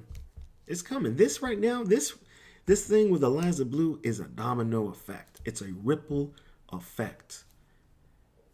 And if you are not speaking out against her and questioning her, and you have a larger platform than I do, and you've engaged with her, I mean, it's just going to make you look suspect. Even if you don't have any skin in the game and you just put her on there and she grifted you and she conned you onto her platform. That's entirely possible as well. But those are things that I think people who support, whether if they support Tim Pool, you're going to have to start questioning Tim Pool and his morals and his ethics. I'm just saying, if he's not going to blatantly acknowledge this, and people are giving him super chat, their own hard money, asking him to acknowledge this, you got to ask yourself, what's he hiding? Who's telling him to be quiet? I mean, it's right there in front of you, ladies and gentlemen. Just put on your critical thinking caps and just and look at this from an outside perspective. Why is it that a guy who talks about advocating for free speech and wanting, constitutional carry in all the states, but then a woman who claims to be trafficked, who apparently was a cam girl, most likely also an escort, is being exposed for being a cam girl, most likely an escort, and he's not saying anything about it? You got to ask yourself, why? What? And then think about it. Every day, someone's gonna give him money. Hey, why aren't you covering this? Why aren't you bringing on Brittany Venti? Why aren't you bringing her on? Why aren't you talking to her about this? They're gonna keep on asking him, and people are gonna keep on losing faith. And then he might give you some BS reasoning why, or he might have her on and he completely just dismisses her and doesn't allow her to really say anything and just acts like the smartest man in the room, which he likes to do. So those are things you got to ask. I suggest, hey, let him know. Let him know what I'm saying. Just let him know. The longer he doesn't actually say anything, the worse it's going to be for his reputation, and it's going to hurt his wallet. And the boy loves his money. He was talking about how Steven Crowder's going to be this millionaire, 100 millionaire, and all this stuff. You don't think that boy loves his money? Tim Pool loves his money. He loves his money. The grift is strong, ladies and gents. The grift is strong. And it's going to keep on getting exposed. And like I said, you want to grift, go ahead. But at least add some morals and ethics to your grifting. I know we're not going to see that from the government and the intelligence agencies and the military, corporal, pharmaceutical, industrial complex. We ain't going to see that from them. But from the average person, yeah, a little morals. Okay, just a little. All right? Just enough that you can sleep at night. Just enough that it doesn't hurt people. Just enough that it doesn't actually do damage to advocacy work against trafficking. Is that so hard to say? But again, the intel agency, they got their fingers in on trafficking. And how convenient to use a pretty face like her with a father who's a politician. It's right there in front of you. And they're in either. If Tim Pool and all those other people who have platformed her, who aren't speaking out, if it turns out that this girl was an escort, or maybe she was involved in trafficking,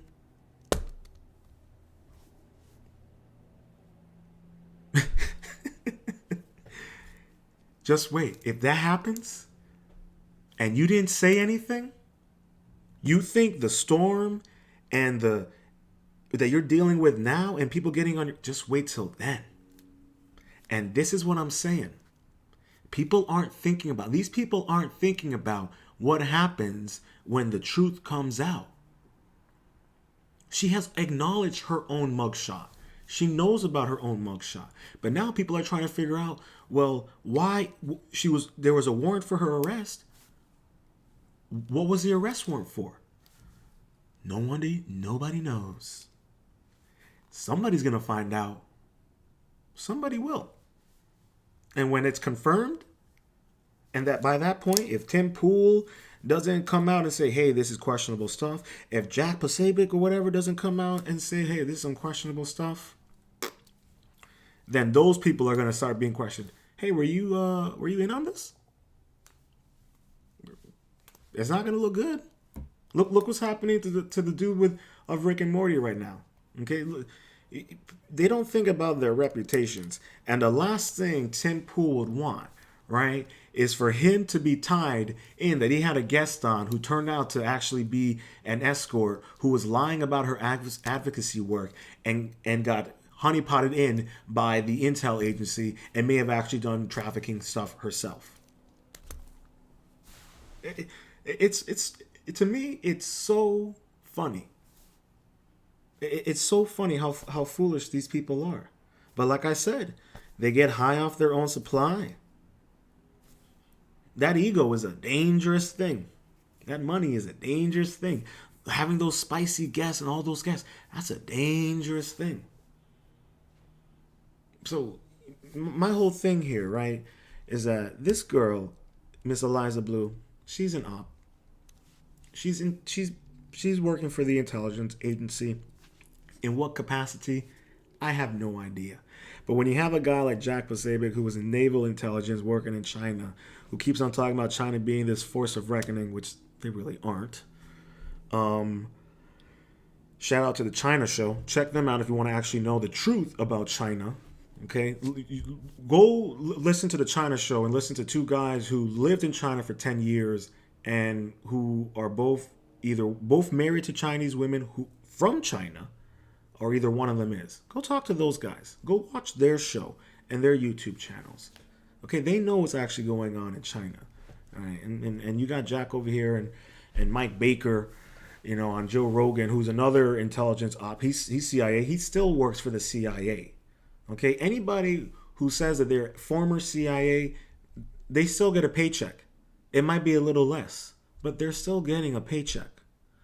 So, it's right there in front of you. And I think that's the thing that people are starting to realize now, is that the as I keep on saying, the veil is being lifted, and people are starting to see the situation for what it really is.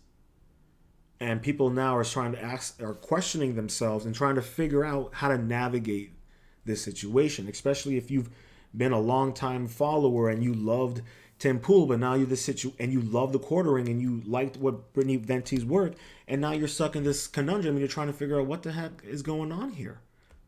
Why is he not standing up for this? Everyone else is. A lot of people are. That Star Wars girl. There's so many other people out there who are speaking up about this. Go on Eliza Bleu's Twitter. Let's see. You go on her Twitter page and people are, no matter what she posts, I'll pull it up. Give me a second. But no matter what she posts, right?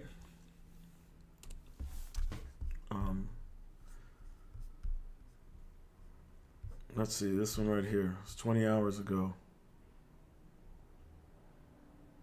Okay, here, I'm gonna pull this up for you guys. Oh shoot. I don't know what it looks like underneath. Oh my god, this is gonna be good.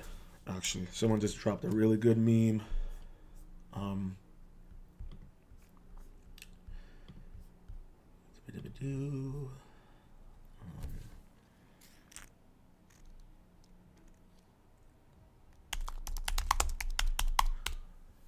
Okay. Oops. Like I was saying, I just think that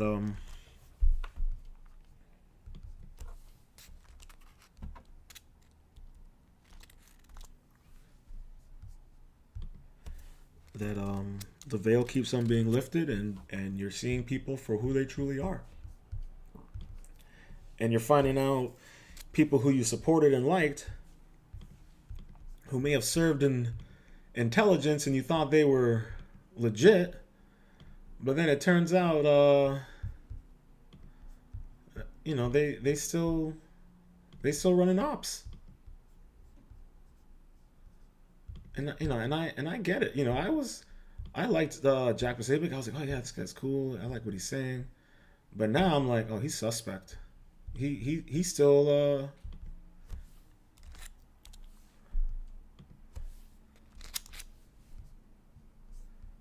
I am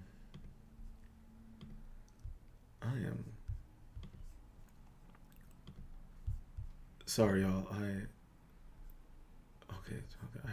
had a real good smoke before I jumped on, so I'm like delayed. Wait, I did do it right. Yeah, I'm delayed. Okay. Well.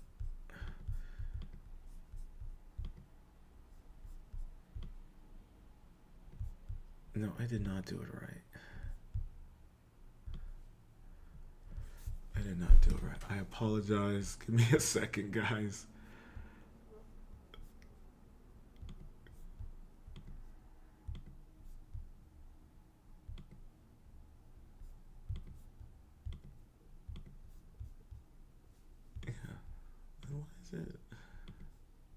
Why is it acting like that? Okay, well, I give up. I give up for the moment.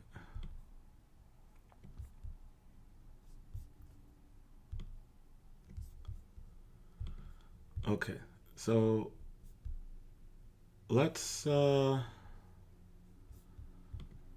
take a look at the comment section here for a hot minute.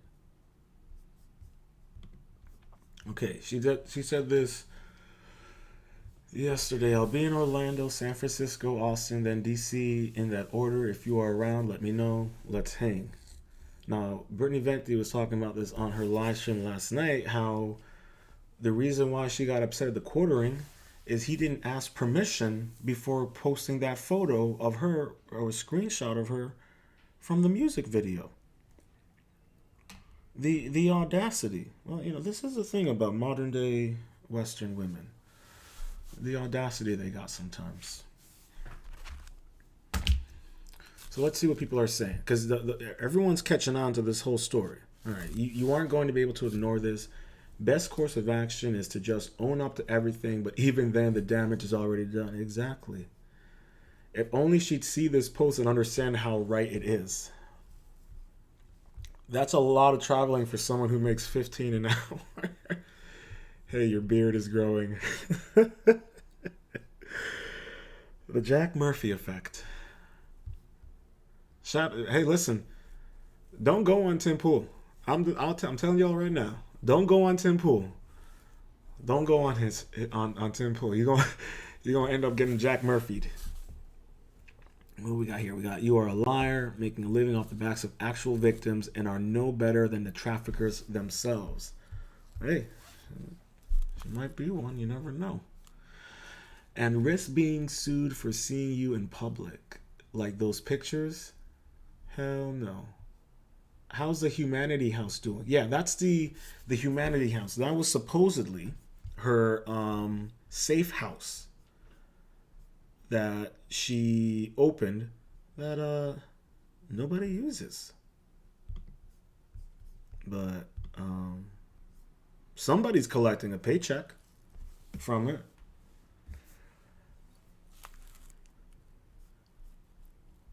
Exactly. Yeah. No, you're right. Just like he is. No different than Candace. But you see, the thing about Candace, right? The thing about Candace, the quartering did a video on her. A woman recently did an entire video exposing her. Y'all gotta watch this video. I can't play it right now because it's 40 minutes long. But damn, where did I?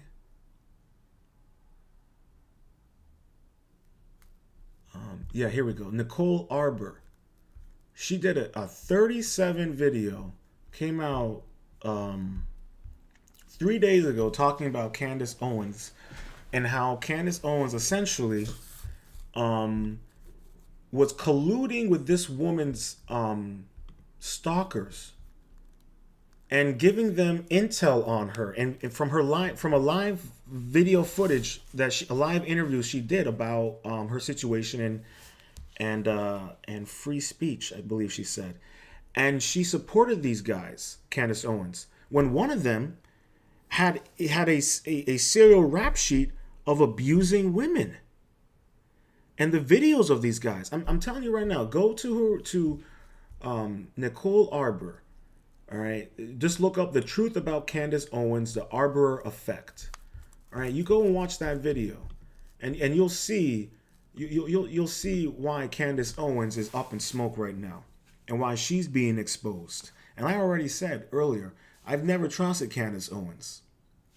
I never trusted her. I've always was suspicious of her, and you'll notice when you watch that video, all right, all of Nicole Arbor's stalkers, they're all white men. And Nicole and Candace Owens is supporting them and aiding them and their stalking of Miss Arbor.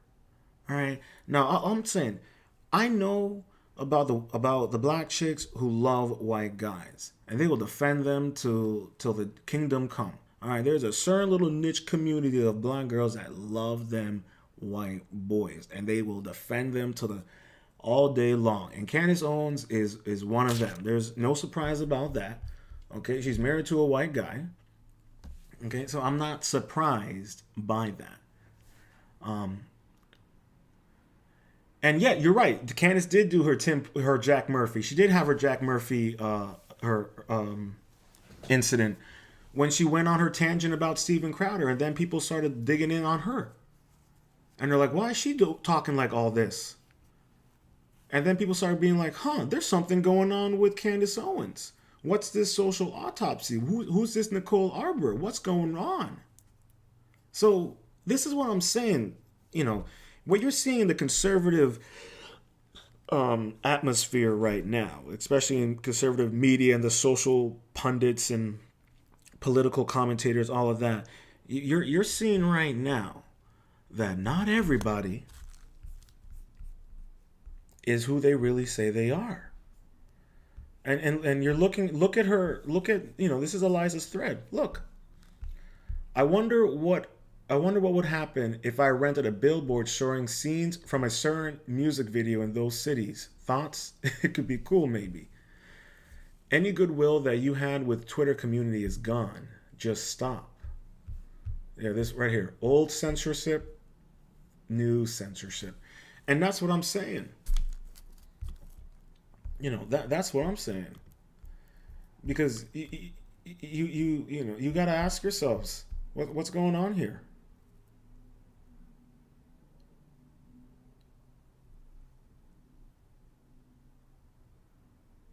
Okay, yeah, stonewalling. One of four horsemen is Dr. John Goodman's term for one or both partners shutting down when feeling overwhelmed during conflict. Rather than confronting the issue, someone who is stonewalling will be unresponsive, making evasive maneuvers such as tuning out, turning away, or acting busy. Eliza Bleu, Tim Pool. I mean, it's right there in front of you. Jack Murphy. Will you address the allegations or continue to ignore them? Everyone's right there. Yeah, you look right here. MCR during a tour. You've done irreparable damage to the trust in Twitter and any organizations you openly support, regardless of missing statement. My wife was sold and trafficked as a child, and we watched you on Timcast. She knew you were a fraud. I defended you. Disgusting. It's right there. Look at that. Right there. Here you go. Clout chasing real victims for your own benefit. But she wanted to be famous. This is what famous. And like I said, the Intel boys, they got her. All right.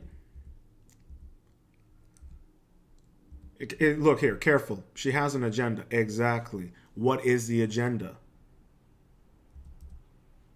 And look here, DM me when in San Francisco. I'm a trafficking survivor and would like to talk. She ain't gonna talk to you.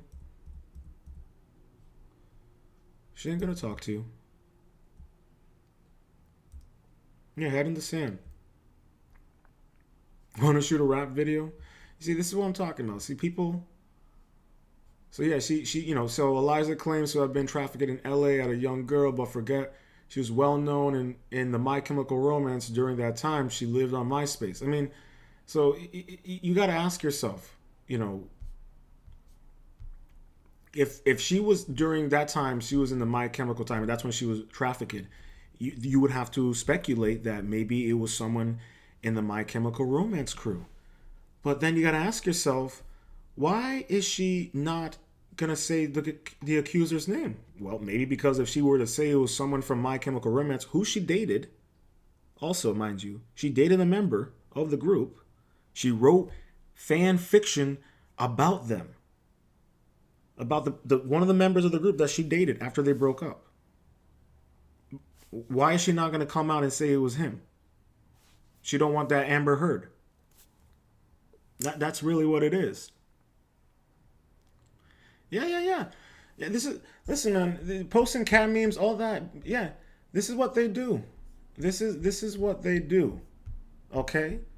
All right. This is how they operate. We could go. Let's go look at let's go look at Tim Pool. And see what people are saying there.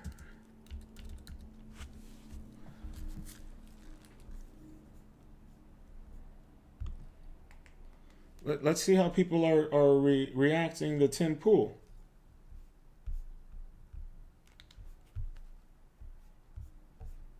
Let's see, what's the most recent thing he posted? Let's see if it's under here.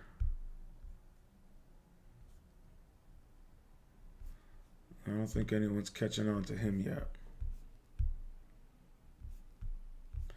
But they will. They'll catch on to him. They will catch on to him. But yeah, you see, you're seeing it here. She's not acknowledging it. She's not saying anything. This is what she posted on Twitter. I don't think she's posted anything since then. Let's see if she has.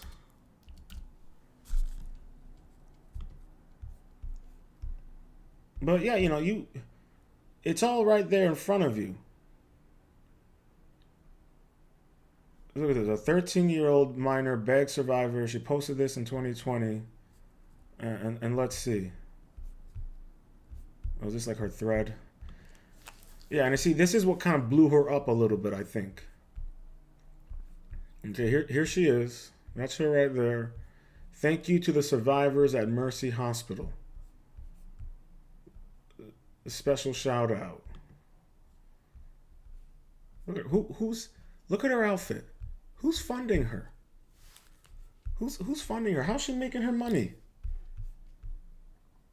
So you're really just going to ignore that you got found out like this? All right, beware when fighting demons, lest you yourself become one. Friedrich Nietzsche. I mean, damn, you're really playing this out. Yeah. Free speech human trafficking advocate has Twitter censored links to hide her lies. Literally. Is she a fraud too? It's like, so people grifters got to grift. Oh, and beg for donations and cut off the revenue from podcasts she goes on.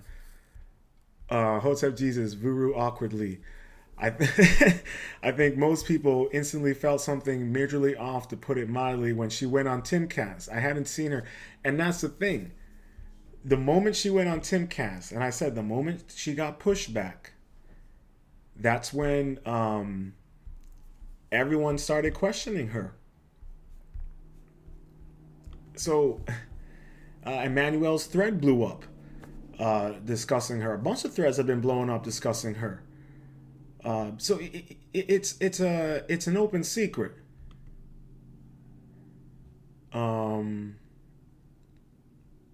It's an open secret. Is there another thread? Look here. Jordan Peterson has ties to MK Ultra. Look at this. We can get into this real quick. I'll show you guys. All right. People have been tracking this for a while. Well, this is what I mean, y'all. This is why you can't trust some of these people. You gotta keep your critical thinking skills open, because a lot of these people are suspect. All right? People have been tracking this for a while. What helped spark this dig is the recent news. He says he's being forced to re-educate for criticizing Justin Trudeau. Many are questioning if this is MK Ultra reprogramming. Okay, Jordan Peterson studied under Maurice Dongier, who trained at the Allen Memorial Institute at McGill in the 1950s. The 50s is when the MK experiments reportedly began at the Allen under Evan Cameron. The Jolly West and the Chaos book, if you want to know more about MK Ultra and the dude who killed that Hollywood actress, I can't think of his name. But if you want to know about that and its ties to the JFK incident, read that book. All right, the man Jordan Peterson did his postdoc under Maurice Sergar, being interviewed about MK Ultra. Current head of the Allen Memorial Institute. In his psychic driving, so-called type of therapy, he would give the patient intensive electric treatment in order to make the patient regress deeply, become forgetful, and then he would attempt to implant new ideas in the mind of the patient. Now, to a layman, it would appear that Dr. Cameron was trying to take the slate and wipe it clean, the slate being the mind. In other words, brainwashing. Exactly, that's a very good comparison. Brainwashing. Yes, to life.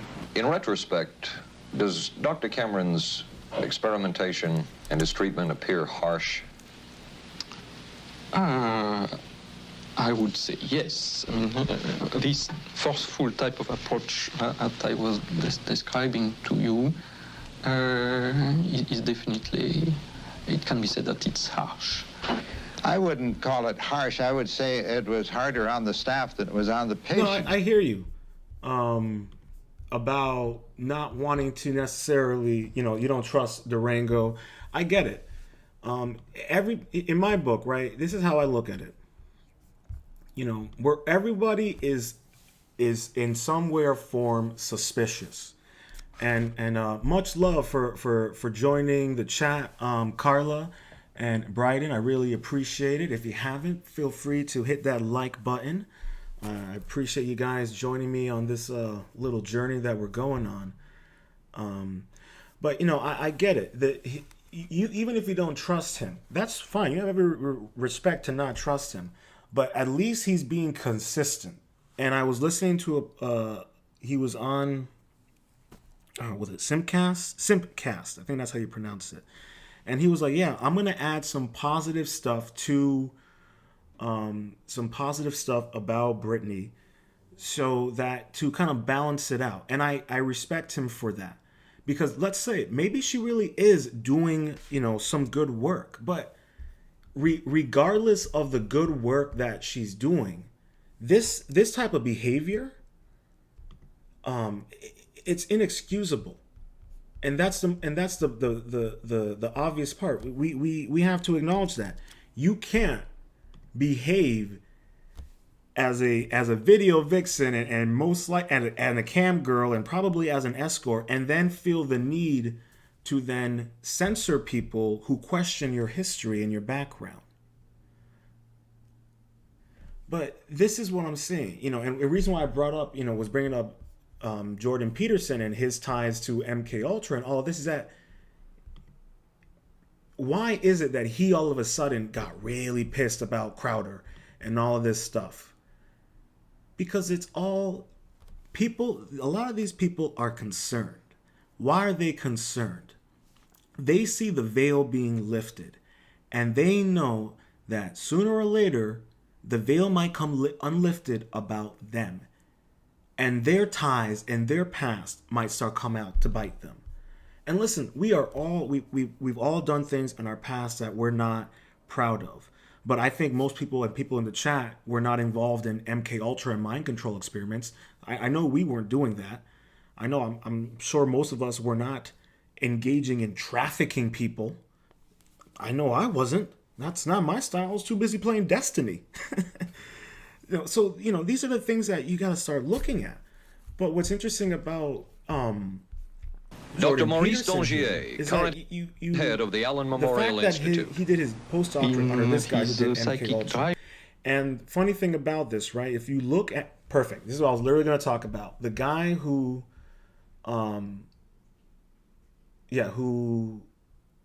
this guy right here, Dayo, who threatened to drug Kanye again. He works for Canadian intelligence, military intelligence. He engages in MK Ultra. He was working on creating different types of drugs that could just make you work for hours on end. That you don't stop working. That just puts you in this like work mindset. So and he right there, he coaches Lizzo, Elliot Page. I don't want to get in trouble. Or Elliot Page. Yeah, I don't want to get in trouble, but he coaches her. He used to coach Kanye. Remember when Kanye had that massive breakdown and was institutionalized? He was at his gym. And anybody who's under CAA, that agency, they get trained by him or work with him. So it's I'm just saying, ladies and gents, the plot deepens, and even here with Peterson, right? Here, Peterson vanished a couple years ago. The story was that he was suffering from withdrawal and went to a hospital in Toronto. Then in January 2020, he woke up strapped to a bed in Moscow. He was in a medically induced coma and his memory was wiped. He had to relearn how to walk. I mean, that's suspicious, right? Put on your critical thinking caps for a second here. That's a little weird. His memory was wiped? Oh, I mean, I agree. It's kind of crazy, Carla, when you see all this evidence, right? And you're like, this is crazy. There's so much about it. It's overwhelming how much evidence is against her favor, is proving that she's clearly lying. And the most funny part about this to me, right, is this kind of falls in line with like the whole idea of open secrets, right? Maybe some people did know about who she really was, but they didn't say anything. Why didn't they say anything? That's another question you have to ask yourself. But, the reason why I was also kind of brought up Jordan Peterson is because why is it now all of a sudden, Jordan Peterson is pissed off. He wants people to, he doesn't believe in anonymity. We need to know who they are all the time, especially when it comes to social media. Listen, people enjoy being trolls. If you want to go on social media, make a stupid account and troll some of your favorite actors or bands, or the actors you don't like, or the bands you don't like, or the political commentary people you don't like, and you want to troll them, go ahead. That's part of social media. That's part of the joy of it.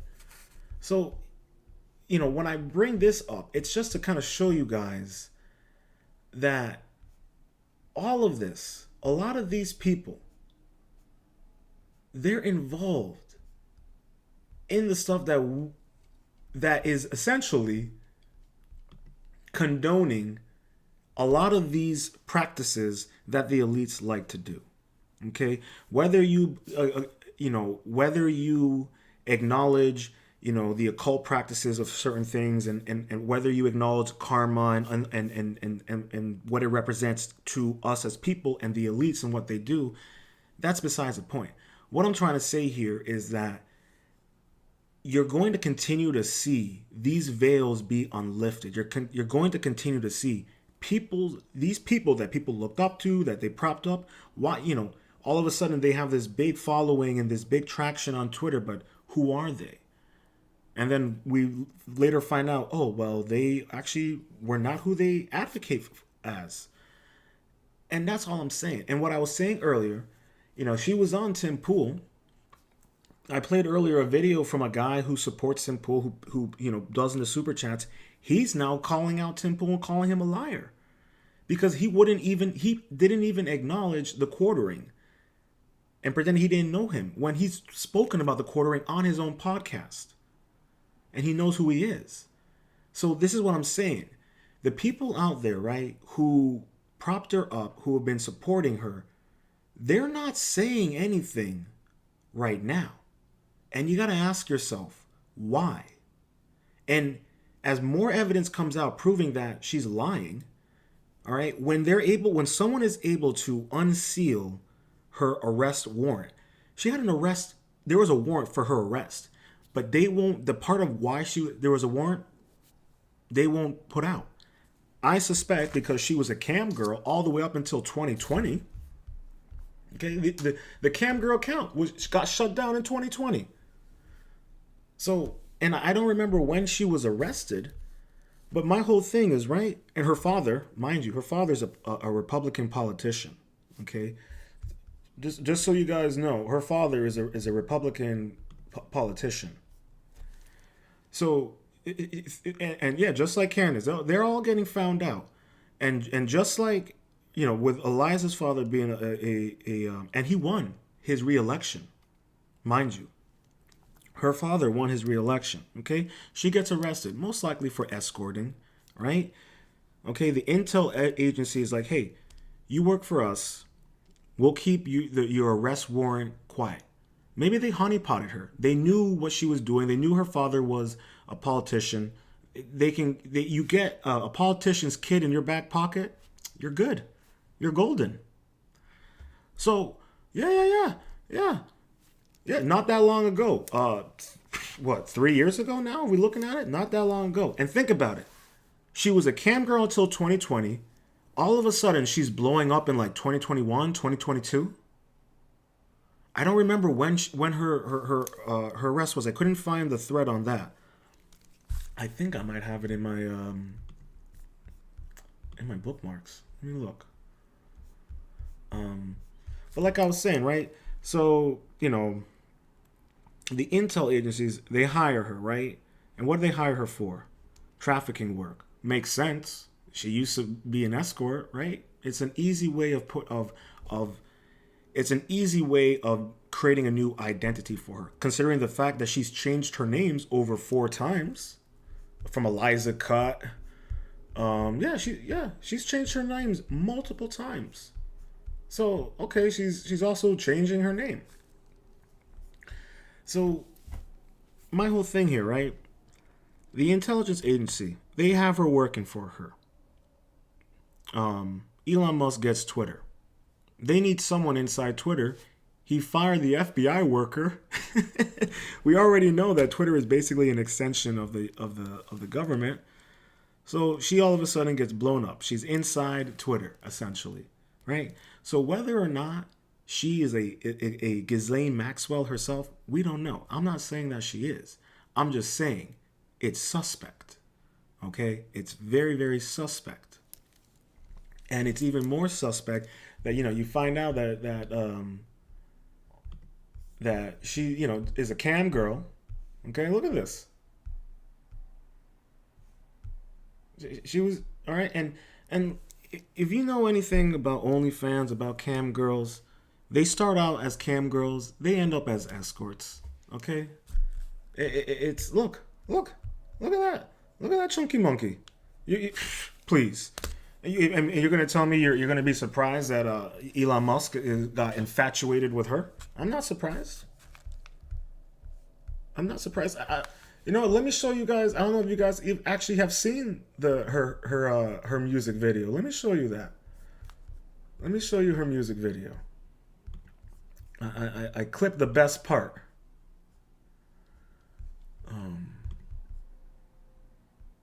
Where is it? Here we go. Look at this. Okay? Now, this video was shot in 2016.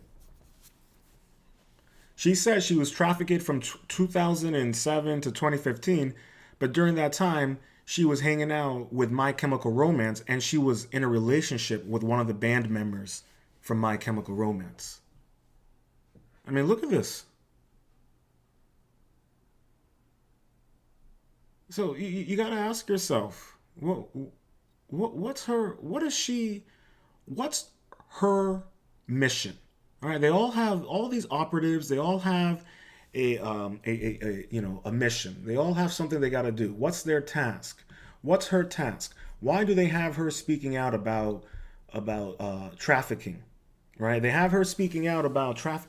Yeah, he seems to be attracted to crazy, broken scammers and communists. If you look at his ex, the musician chick, who's talking about, integrating AI with communist ideology. Her words, not mine. So you got to start asking yourself, what's really going on here? Hey, I really appreciate everyone who's been in the chat. Hit the like button, subscribe if you really enjoy the content and where I'm going with this. I really appreciate everyone coming in. It really means a lot to me. I really appreciate it.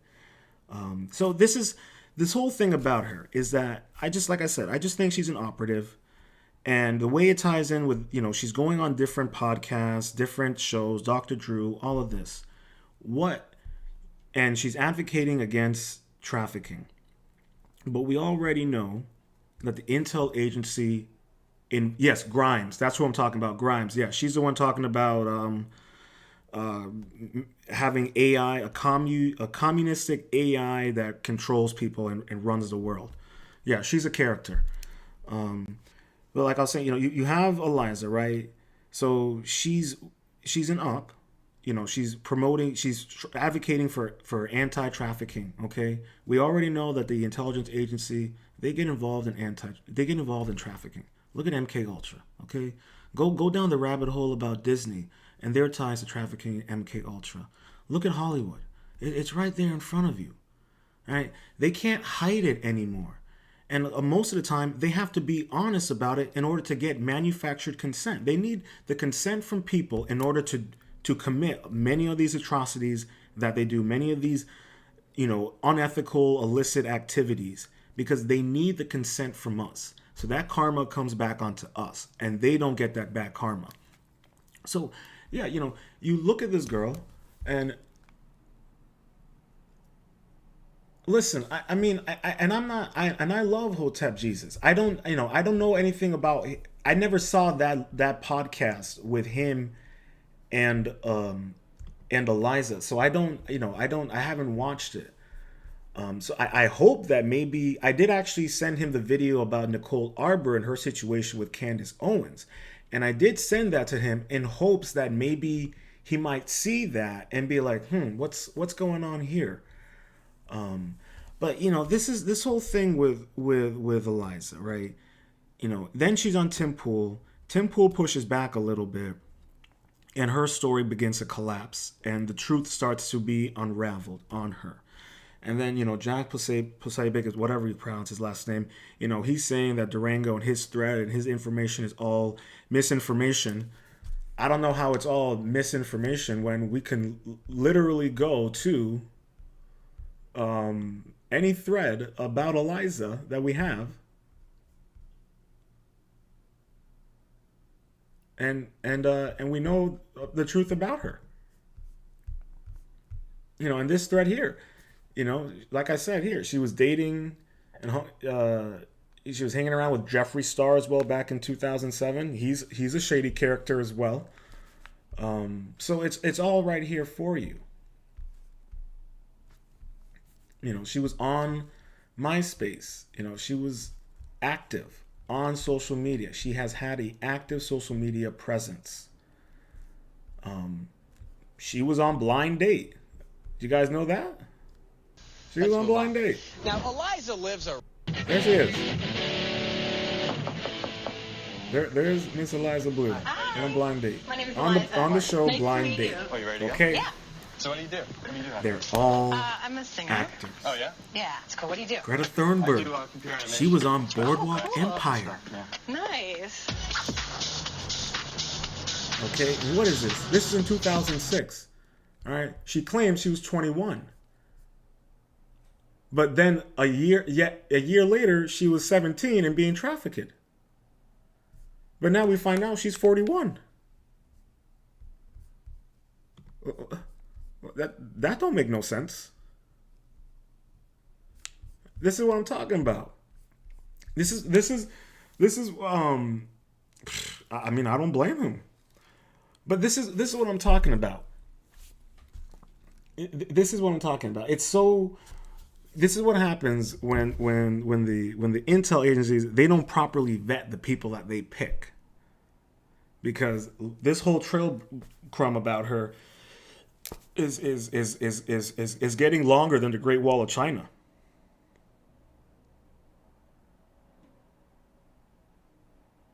Okay. Oh wow! And she was. Thank you, writing for this little little tip of information. But think about it, okay? You gotta ask yourself, right?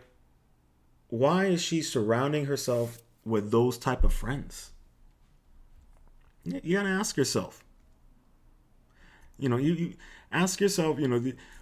Someone that you really follow, whether he's like a podcaster or a social media person, content creator, whatever, and then you start noticing they start surrounding themselves with like shady people with a shady past, and then all of a sudden they get found out for doing some shady stuff.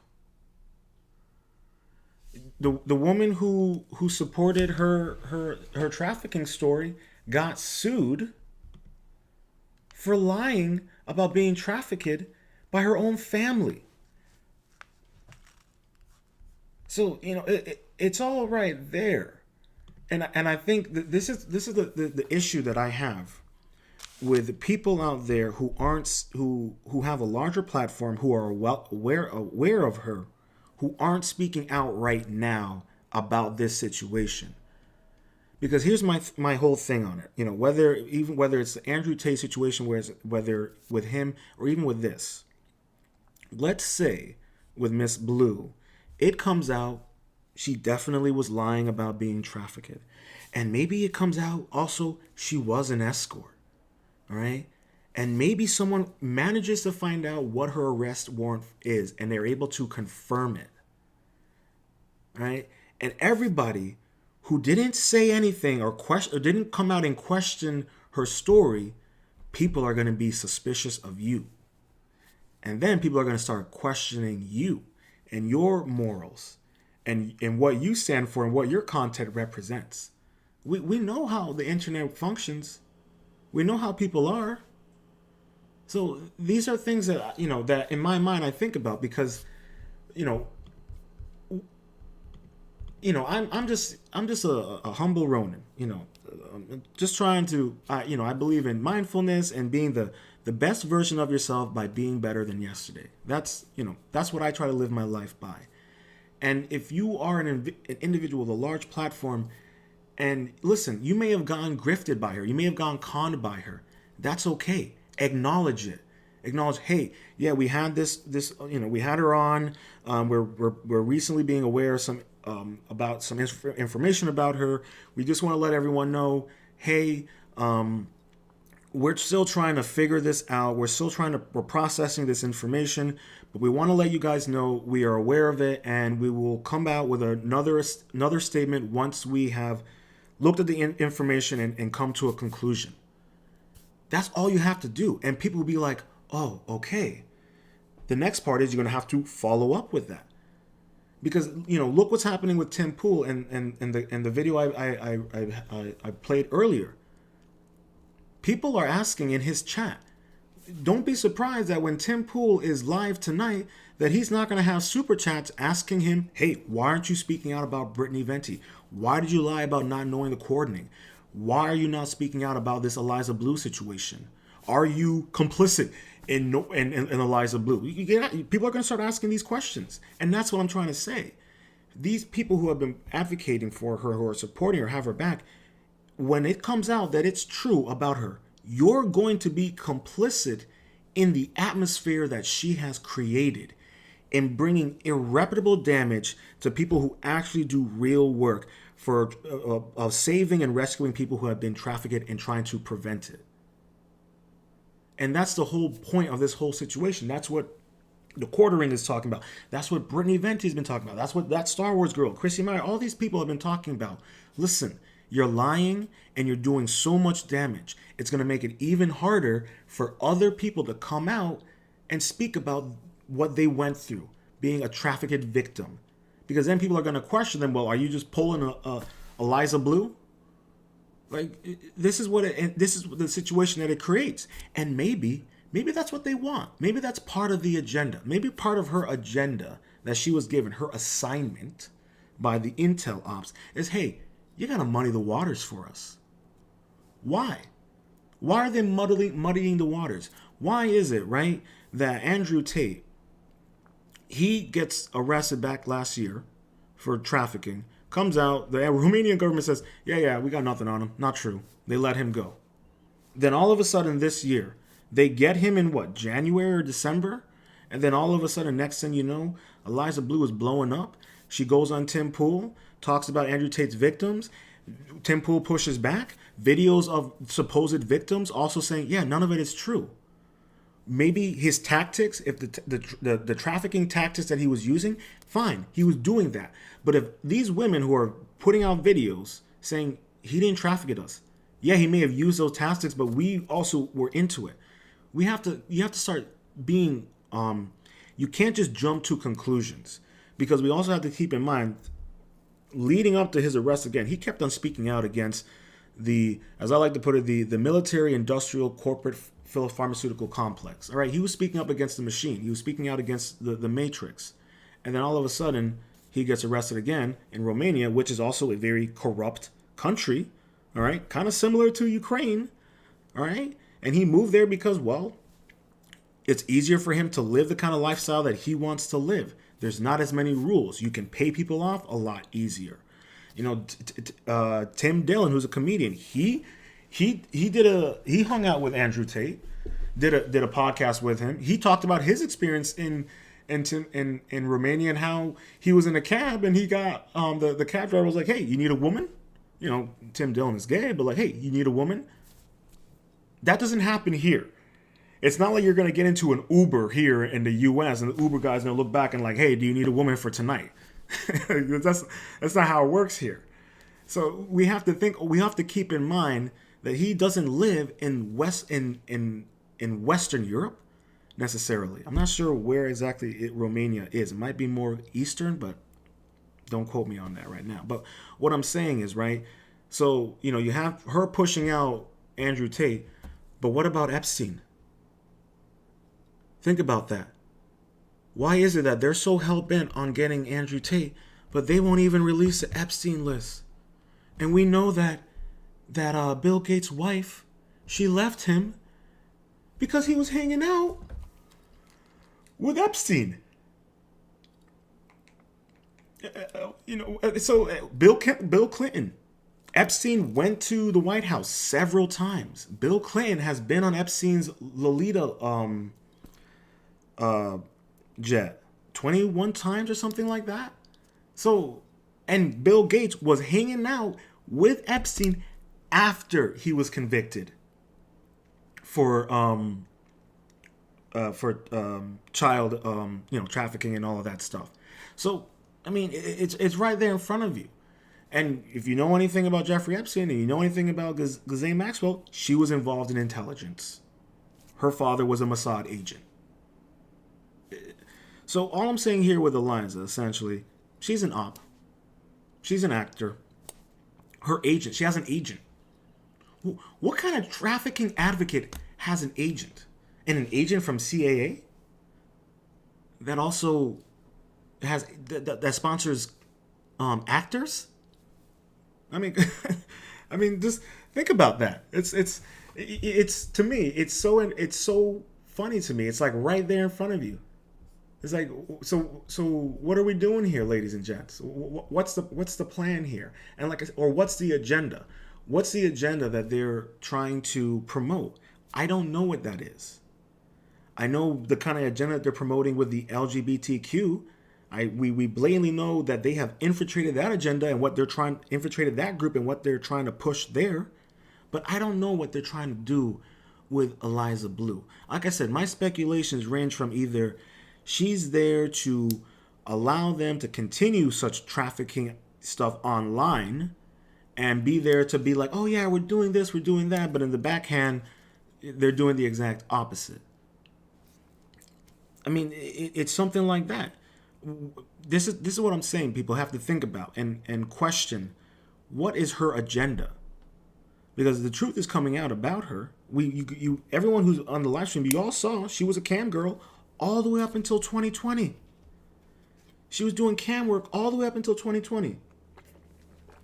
You saw those pictures of her in her outfits? You saw that outfit she was wearing on Timcast? Who's funding her? Where's she getting all her money?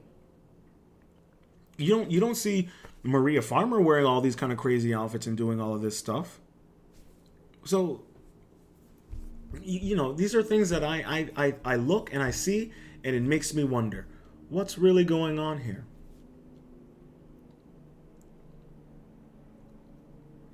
Yes, I think she might be there to do that. Yeah. So, yeah, her mission is to muddy the waters and create an atmosphere that people are reluctant to listen to real victims. Yeah.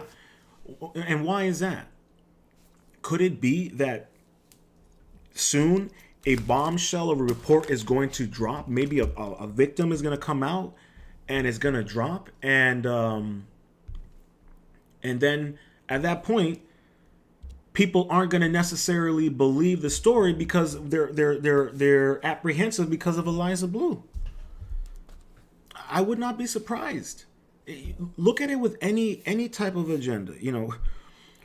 Look at it with back in the day with cigarettes.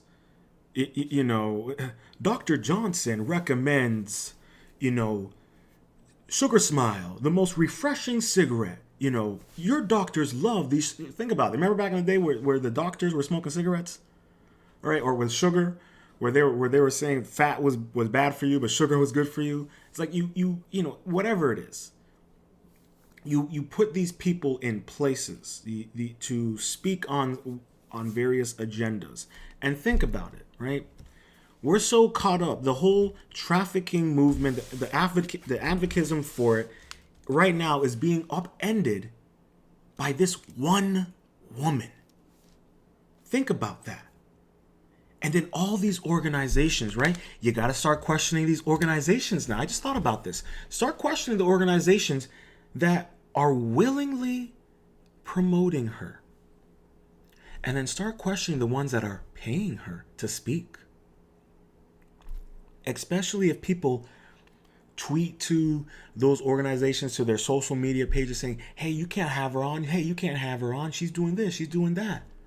And then what happens, right? At one of those events, someone starts protesting and speaking out against her and calling her out. And what happens if that happens, right? And then that organization defends her. I'm just saying, ladies and gentlemen, don't be surprised, right? When people start actually speaking out of her in public at these organizational events that are for advocating for survivors, then start questioning them when they defend her. Start questioning them. I'm just saying. I'm just saying. I'm just saying. Start questioning them because it's all right there in front of you. And all you have to do is just use your critical thinking skills and just look at this from an outside perspective. Why is it that she is so quick to censor and ban people who question her truth? Why? And why is it that there are people who are supporting her regardless of the fact that all of this information is coming out about her? So yeah, like I said, so think about it, right? Think about it. She's at one of these events. She's speaking out. A survivor comes out and says, Eliza, you lied. You used to be an escort. You did cam work from this year. You were in the My Chemical, you know. And then, you know, that same day or later on in the week or whatever, the organization, you know, puts out a statement. We do not condone people harassing and accusing survivors of lying and It is irrepressible. So, okay, all right. Look at Hillary Clinton and her foundation and Haiti, and how the person that was running her foundation in Haiti got caught stealing like 20 kids, and all it took was one phone call from Bill Clinton and she got out. Okay, there are no different than and unfortunately even in the child protective services of kids being trafficked. Look at orphanages. Why is it that there is a connection with a lot of kids who are identifying as transgender or non-binary who were in orphanages? You know, it's what's so crazy about it, right? They can't. It's so much in front of our faces that sometimes we can't even see it because it literally, they pull the wool right over us. Or it's so overwhelming, there's so much going on that we miss certain things. But what I'm trying to say here is that whatever the agenda is, it's muddying the waters for survivors. And the groups that keep on promoting her and supporting her and paying her to speak, you're going to have to start questioning those groups. What are they all about? Have they actually done any work? You know, why is it that she had a safe house called the Harmony Safe House or something like that, and no one's using it? You know, like I said, you got to ask yourself, who's funding her? It's no different than that Dylan Mullaney guy who claims he's a woman. Who's funding him? Where is he getting all the money to get all these ridiculous outfits and go hang out with the president? Where is he getting this intel? Why is it that he used to hang out with Elliot Page, whose trainer is the same trainer who trained Kanye, who also engages in MK Ultra practices, who trains Lizzo and a bunch of others? Just saying, ladies and gents. Just saying. It's all right there in front of you. And you think about it, all right? You use censorship to censor people who are questioning her, right? But then you're using that exact same censorship. She has blocked survivors herself. You go online, go into Twitter and go into the threads, and you'll find that there are survivors who have been blocked by her. Look at I did my previous live stream where it's called Who is Eliza Censorship Bleu, and I go through the thread there where there are survivors who have reached out to her and got blocked. Why? Why is that the case? Why are you silencing survivors? It muddies the water. It makes people not trust. Look, it's no different than what happened with Amber Heard, okay, and the Me Too movement. Look at what the damage that Amber Heard had done. She lied. To such an extent, she had the entire country against this man. And I knew about her abusing him back in 2019, 2018. When the deposition audio was out from the UK courts. And I was hearing that, I'm like, oh, so she's the abuser. So this is the problem. And even after that trial, yeah, Johnny Depp is making, a slow comeback, and he's happier. But think about the damage that Amber Heard done. All right, and all the other women who did the Me Too movement, but then we end up finding out they were lying, or he didn't actually do anything substantial. Whatever it is. Look at Aziz Ansari. He went on a bad date. These are you have to ask yourselves, who's pushing these agendas? Why are they in the forefront? Where are they getting their funding from? So if you're on Twitter and all of a sudden you see this person and they blow up and they're advocating for this and that, or they're against this and that, and then and then all of a sudden you start finding out, oh yeah, it's not true. None of it was true. It was all a sham. It was all an op. And this is also part of what I've been trying to see and say is that the whole world's a stage. We're living in a very a poorly done movie in many regards. And I think a lot of people who are are wising up to it. And let me tell you, it took me some time to kind of wise up to a lot of what's kind of going on and seeing as I like to put it, the essential reality. Because what we have right now is that they're pushing a false reality, a false narrative.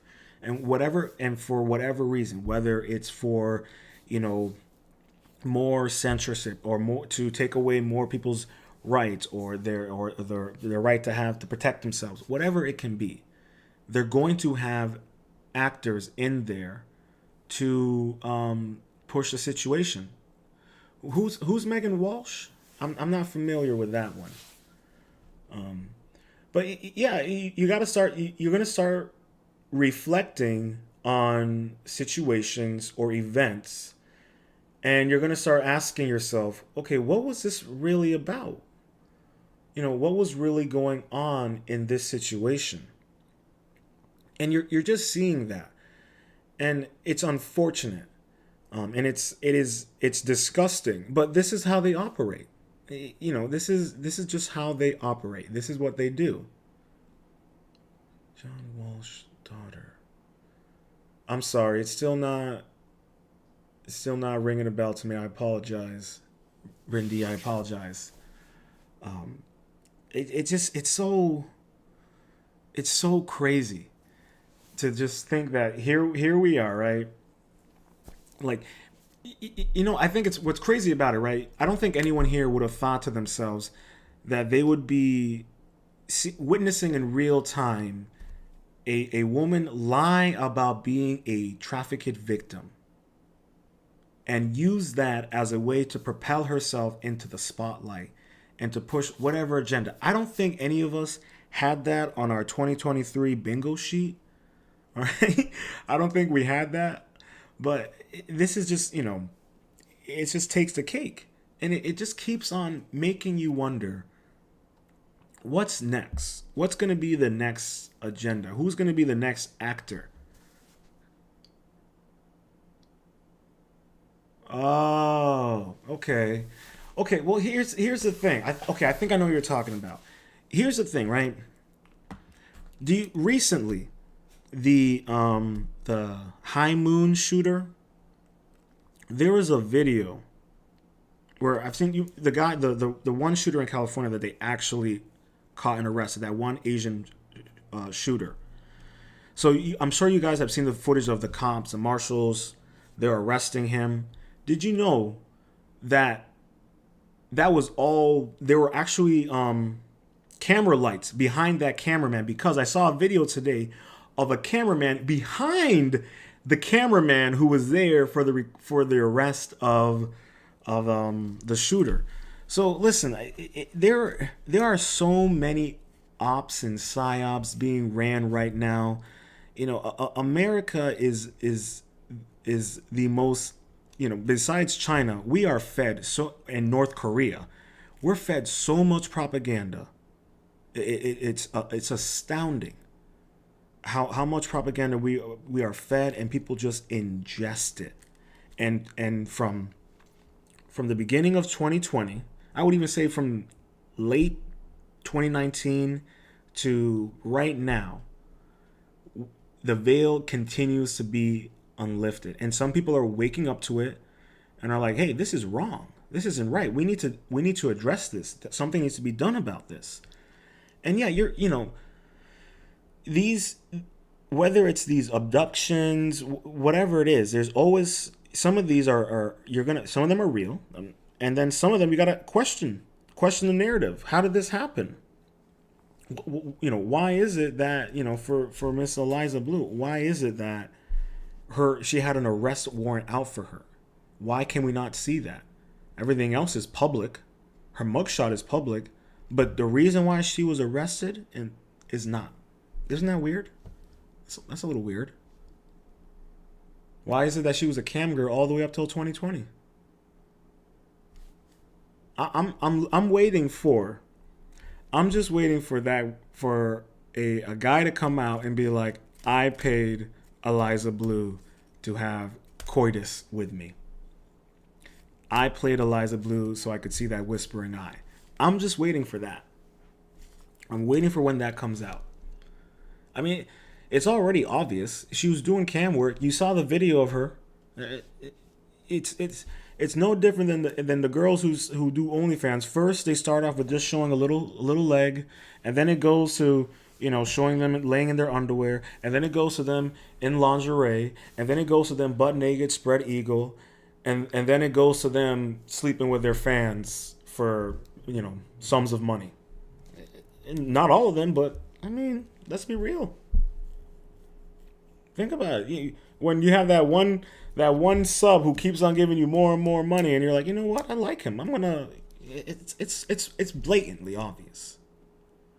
And I know no one wants to say, oh well, I don't think she was doing. Listen, if she was doing cam work, which is pretty much long distancing escorting, that's essentially what it is. It would be great. I'm telling you, it's gonna happen. If you are a cam girl, like she was, you're just doing escorting, but it's long distance form. That's all it is. You're not going to tell me that there's not a dude in the UK who subscribed to some cam girl here in Nevada? Like, you don't think that's not a case? Like, come on now. Like, it's so right there. It's so obvious. So it's going to happen. And then that's going to be the best part, is when it comes out that she really did do cam work, where she really did do escort work. At that point, is Tim Pool going to say anything? Is Miss Jack Posobiec, is he going to say anything? Now, listen, I would not trust Jack because he was naval intel, and intel boys, they never leave. They may take a cut in the paycheck from the Intel government, but they're still working Intel. You're gonna ask yourself, all right? Ask yourself when that comes to light. Ask yourself, is Tim Pool gonna say anything? Is Jack gonna say anything? Are all the people who have been in her corner, are they gonna say anything? I'm just saying. You know, I've never, you know, my whole gripe with Tim Pool is he thinks he's the smartest man in the room, and that ego of his, it gets him into these kind of situations. And whether or not he is aware of it, whether or not he's aware of the woman who does the guesting for his show, whether he's aware of her behavior and her connection to Eliza Bleu, and how she's been supporting her online and even and accusing Miss Brittany Venti of ex abuse on Eliza Bleu. You gotta love the irony there. So you gotta ask yourself. Yeah, I'm telling you, it's gonna happen. There supposedly an ex-boyfriend came out. On Chrissy Meyer, if you check her YouTube channel, supposedly a boyfriend came out and said she was homeschooled, she lived on a farm, she had long hair. He was surprised because she was not trafficked. I dated her. She was several years older than me. And he said, Chrissy Meyer asked her, like, how did you meet her? And he was like, oh, I was in a band. And it's like, oh, well, no figure. She loves band boys. She loves the music guys. Tim is his own worst ego. He is his own worst enemy. And this is what I'm saying. When you don't get high off your own supply, and what I mean by that is your ego. Don't get high off your ego. Because when you get high off your ego, you're not seeing things clearly. You're not thinking with self-awareness and mindfulness. And that's what you're seeing right now. Like I said, who's going to be the next person to get Jack Murphy on Tim Pool? Who's going to be the next? And if there's a third one, because, 3 times a charm, is he going to even acknowledge that one either? Or is he just not going to say anything? Is he going to continue to ignore his supporters when they give him super chats and give him money and be like, hey, why aren't you speaking out about this? Actions speak louder than words. And if you're silent, you're complicit. And like I said, if it comes out that she was doing escort work, fine. Or better yet, if it comes out that maybe she did do some trafficking herself, and Tim Pool and crew, none of them came out against her, they're going to start looking complicit in the atmosphere that she has created in muddying the waters. And that's what I'm trying to talk about. This is the problem. If they don't talk about it now and more truths come out about her, it's not going to look good for their reputations. And that's why I'm anytime things like of this, whether it's like Andrew Tate or anything like that, I take a second, I'm like, I'm going to wait until things are presented to me. Because I look at the patterns. And I'm all about the patterns, because if there's consistency in the patterns, there's something there. And throughout this entire situation with Eliza Bleu, there has been consistency in the patterns about who she really is. With Andrew Tate, there have been some consistencies, there have been some irregularities, there are theories, there are hypotheses, I don't know. So that's how I go about things. Whether, when it was the whole Kyle Rittenhouse situation, and I saw the video footage of him getting attacked, and I looked and I was like, oh, he defended himself against 3 white dudes. Okay. I moved on. I was like, he defended himself. I was done with it. And then people were saying he killed 3 black dudes. I'm like, what? When did he kill 3 black dudes? I saw the video footage. Ain't no black dudes in there. And then you find out, one of them was a pedophile. One of them was a wife beater. You got to think about it. Well, and the reason why I'm kind of, bringing that up is that you got to think about how these situations are used. Who then is going to then advocate and be the spokesperson against, Rittenhouse or against guns or against trafficking and that. And look at who they are. Look at their history. What are they advocating for? Look at now. Here's the best part. Now, whoever goes on Tim Pool everyone's going to be looking, questioning. I personally say don't go on Tim Pool. I think that podcast is cursed. I think it's cursed, and I think you get on there, there's a chance you might get found out. And it makes you wonder because Ian, who's on there, he was in Hollywood. He was an actor. He claims that he's there for entertainment. Okay. He's in Hollywood. He's got a billboard with his face on. He wanted to be famous. They ain't speaking out. Suspect. Makes you wonder. We know that the Intel boys, that they got their hands in Hollywood. We know that. It's so, you got to start questioning yourself. You got to start questioning, there's this great song by an artist called Wax, and it's like, we can't all be heroes. And it's like all these people, whether they all want to be heroes, they all want to be this thing, but we all can't. And some of y'all got no business trying to be a hero. And trying to, especially, when and I like to say this, right? I'll be like, it's starting to smell a little funky in this room. And I was like, oh, it's because you're talking out your ass. And you got a lot of people who be talking out their ass, and it's smelling funky. And Tim Pool's one of them. And we're seeing, and Eliza Bleu, that's she's spitting diarrhea. Okay, that's what she's doing. And you're seeing that right there in front of you. You're seeing how it's right there being exposed. And this is my thing. I don't know if you guys are aware of Tim Pool and his former producer, and the fact that they may have been engaging in extracurricular activities, and she cheated on her husband or fiance with Tim Pool. I mean, listen, just saying, we can't all be heroes. Don't worship your heroes. Okay, respect the game, respect the hustle. All right, respect the discipline and work ethic if they have one, but don't be like them, because then you find out who they really are. And you've been trying to emulate and be like this person, then you find out they're grifting. Or then you find out they used to be a cam girl and an escort. And this entire time you believed in them and wanted to be an advocate for survivors of trafficking. And now you look foolish. Cut your hair short like her, dyeing your hair, I'm just saying. Start wearing a beanie. I'm just saying. Like Jack, start wearing a suit all the time. Talking about how China's the biggest enemy in the world. Please, spare me. It's a lie. It's not. It's so funny when you hear these guys talk about China's the next threat. China's the next threat. They only have 3 aircraft carriers, and they all still run on diesel. Ours run on nuclear power. They couldn't even make it to America if they wanted to. Why do you think they keep on building these bases all over the place with fuel? But I digress, okay? I digress.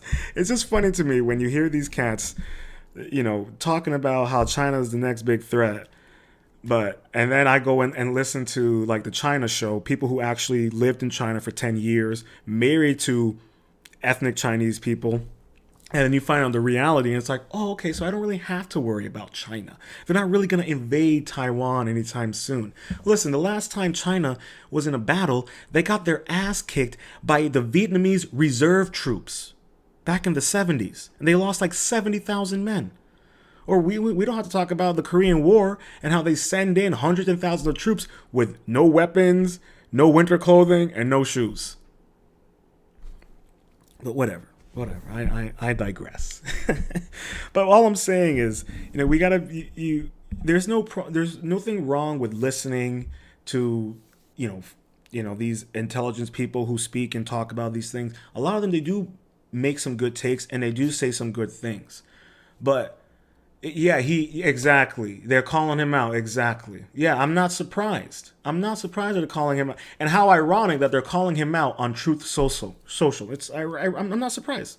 It's hilarious to me. It's funny to me, right? That boy was riding high and mighty, and all it took was a 304 to bring him down. Hilarious. This is so it's entertaining, it's disgusting, it's sad, it's disappointing, it's frustrating, it's hilarious, it's revealing, it's all of the above. Yeah, I'm not surprised he's getting trolled. Because here's the thing about, what's funny, right? You look at who always constantly goes on to Tim Pool. It's always Jack's there. And even with Joe Rogan, and no disrespect to Joe Rogan, but you see Mike Baker. Mike Baker always comes on, and he always talks about how, hey, peace out. I really appreciate it. If you haven't subscribed, if you can, share this to anyone. Much love. All right? Stay positive and stay focused. So it's just funny to me how each and every day these revelations keep coming out about these people. And you're going to see it more and more. And like I said, even with Mike Baker, and he seems like a nice guy. He seems reasonable. Nothing wrong with him. And I don't have anything against Joe Rogan, but there's a reason why certain people are always kind of, you see them constantly on these podcasts, and you see them constantly pushing the same narrative, the same agenda.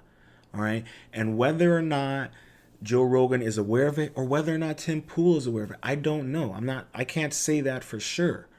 But what I can say in terms of for Tim Pool, he's obviously aware because he knows who Jeremy from the Quartering is. He knows who he is. I've heard him speak about him. So what's all I'm trying to say in a nutshell is, for anybody who has platformed her and isn't at least coming out and saying, hey, this is a little suspicious, Eliza, can you please explain yourself? If no one is gonna, if none of the people who platformed her are gonna come out and just at least question this story about her, you're gonna look complicit in the atmosphere that she created. And I'm gonna say that again because I think it's important. I'm not saying that you're complicit in her personally in what she's doing, but you're going to be complicit in the atmosphere of what Eliza is creating, and how it's muddying the waters for actual survivors. And maybe that is her agenda. I'm not sure.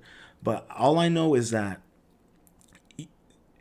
these people who are not speaking out against her, who are not speaking out against the censorship that's going on against Britney, against the Quartering, if they're not speaking out against Elon Musk and how he probably got his third foot inside Eliza Bleu, I would not be surprised. Okay, if she was an escort, I mean, come on. In one of her videos, in the thread, when she's getting interviewed, she claims that a guy tried to book her for to have X with her for $150,000. Listen, all right. I have never heard of an escort getting paid $150,000 for coitus services, unless he's doing it with the Mary Magdalene. I don't know. I could see that being $150,000, but for Eliza Bleu, no. I have followed actual ex workers, and I've seen the kind of prices they do. There ain't none of those girls out there demanding $150 for some kitty. I'm sorry, that ain't happening. Well, whether or not she responds, here's the thing. If she doesn't respond, more stuff is going to keep coming out. People are going to keep... earlier in the stream, I went to her Twitter, clicked on her most recent post. Every single post on there is questioning her story and calling her out on her lies. And even if she doesn't respond to it, right? But when she goes to those public speaking events and there's one person in there that stands up and calls her out on it, or she's on a live stream in a podcast and someone super chats a question and the host either says the question or they don't. You're going to have to start asking yourself those kind of questions. What if she's on a podcast and the host sees that one of the questions is, hey, Eliza, are you ever going to address the allegations about you and this whole and you being a cam girl? And everyone sees when that super chat is put up there. And the host doesn't answer it, that should tell you all you need to know. That's right there. That should tell you all you need to know. It happened on Tim Pool last night. Someone asked him about it. He pretended he didn't know. So she can pretend on social media. She cannot answer any of it, okay? She cannot. But in person, when she goes to these speaking events, don't be surprised if there's going to be at least one person that stands up, because this is spreading like wildfire. And I appreciate you joining in, Puzz Fetch. If you can, I apologize if I pronounced that wrong. If you can hit the like button and subscribe, I would greatly appreciate it. But I don't, we as the audience are thirsting for the truth, and they know it. We want true journalism, and if we find out these outlets are merely feeding us other lies, their audience will be done. Exactly. And that's what I mean about with Tim Pool. Okay, if he doesn't address this properly, wholeheartedly, and honestly, the people who were big supporters of him, they're not going to be donating anymore. It's going to affect his income. And I think only then will he actually address it. Only then. It's only when it actually starts affecting his when he starts seeing that his memberships are dropping and people are paying to say, hey, I'm done with being a member, and then they cancel their membership. Don't be surprised if you see that. Don't be surprised if you see, hashtag boycott Timcast IRL. Yeah, hey, I posted a video. I in the live stream earlier in the video, there was a guy pissed off hippie. Even he posted a Snapchat about it, and his was the first one, and Tim Pool barely acknowledged it. Barely answered it. So this is what I'm saying. I've always been a little suspect of Tim Pool, because he likes to be he's the smartest man in the room, and that's his ego always. It's always his ego. So if he doesn't answer anybody, if he does not address this in a clear, honest way, and actually takes time to really address it, it's not going to look good for him, and people are going to leave his membership. They're going to not trust him anymore. It hurts his integrity. It hurts the integrity of his show. It hurts his integrity of his audience. And that's what's important about this. And that's probably besides the censorship issue, which is huge, the problem is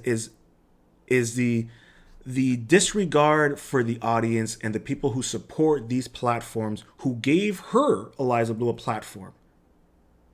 And maybe some of them were grifted. Maybe some of them kind of knew about it and didn't care. Maybe some of them were in on it. It could be all of the above. And that's the frustrating part about this. People just want the truth, but people ain't gonna like the truth when it's all of the above.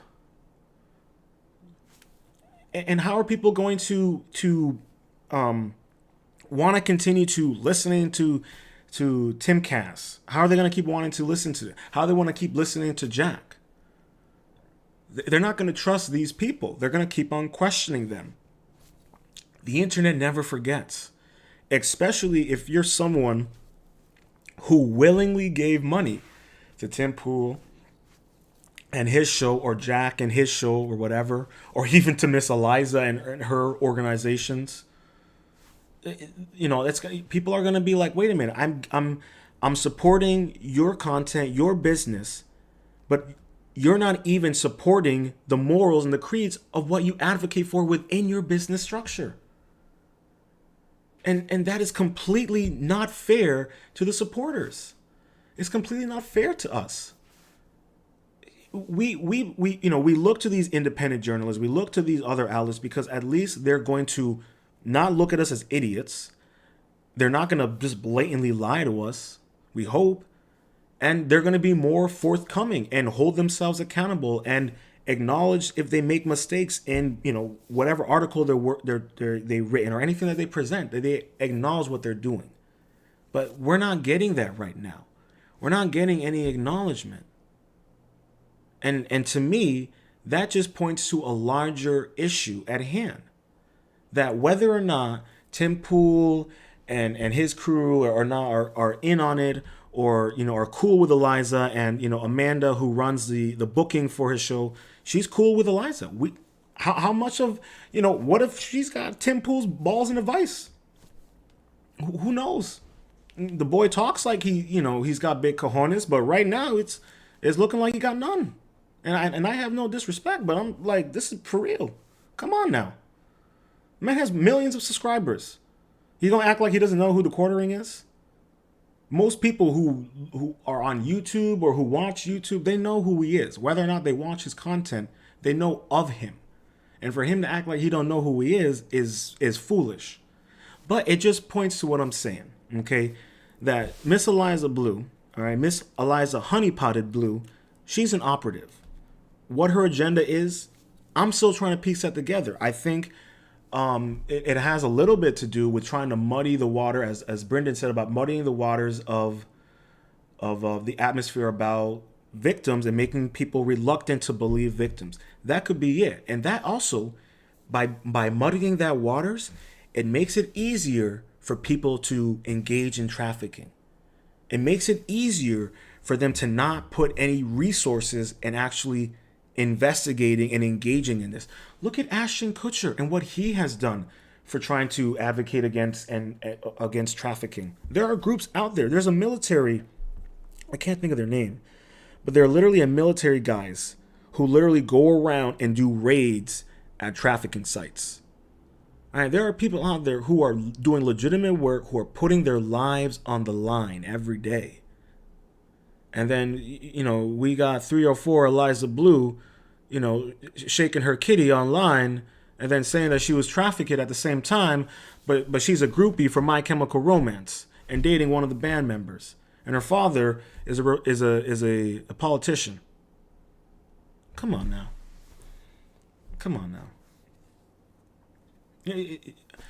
And like I said, I don't have any disrespect. I'm not dissing Tim Pool, but what I am dissing is clearly his ethical mindset and the way he's conducting himself right now.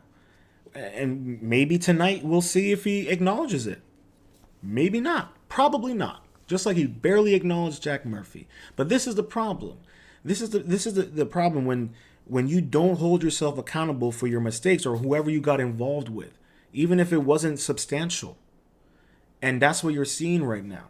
And like I said, even though people may not trust Durango, because I know he talked about being into QAnon and all of that. There's the Blue Anon, which is the liberal version of it. All right. They still think Trump was hanging out with the Russians when literally the lead FBI guy who was running the Russian investigation on Trump literally just got arrested the other day for working with ties with Russia. I mean, really? Really? Like this is what I'm saying. It's every single day the truth keeps on coming out, and every single day they have to figure out how to obfuscate the truth, how to blur the lines, how to muddy the waters.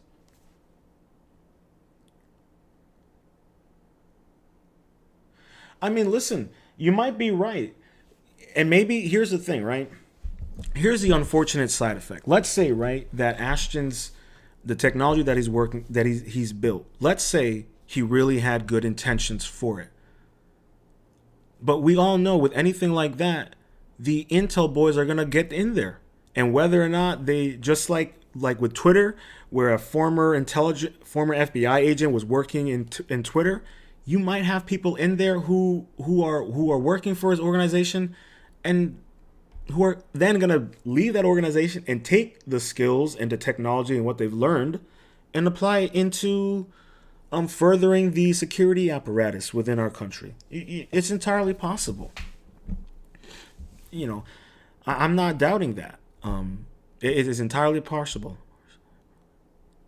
The Marsh Guy brothers. I don't know those guys. Were they on Tim Pool? I did not see the teaser. I saw it pull up on my YouTube feed. I did not see it. But here, you know what's so funny about it, right? She's got a teaser for how many. This is going to be part 1 of the Eliza Bleu Chronicles. Okay, She's gonna have one. This is gonna be the first documentary about her, and then don't be surprised if teaser for part 2 comes out. So, because this is what this whole thing represents is the, as I like to put it, the quiet part being said out loud.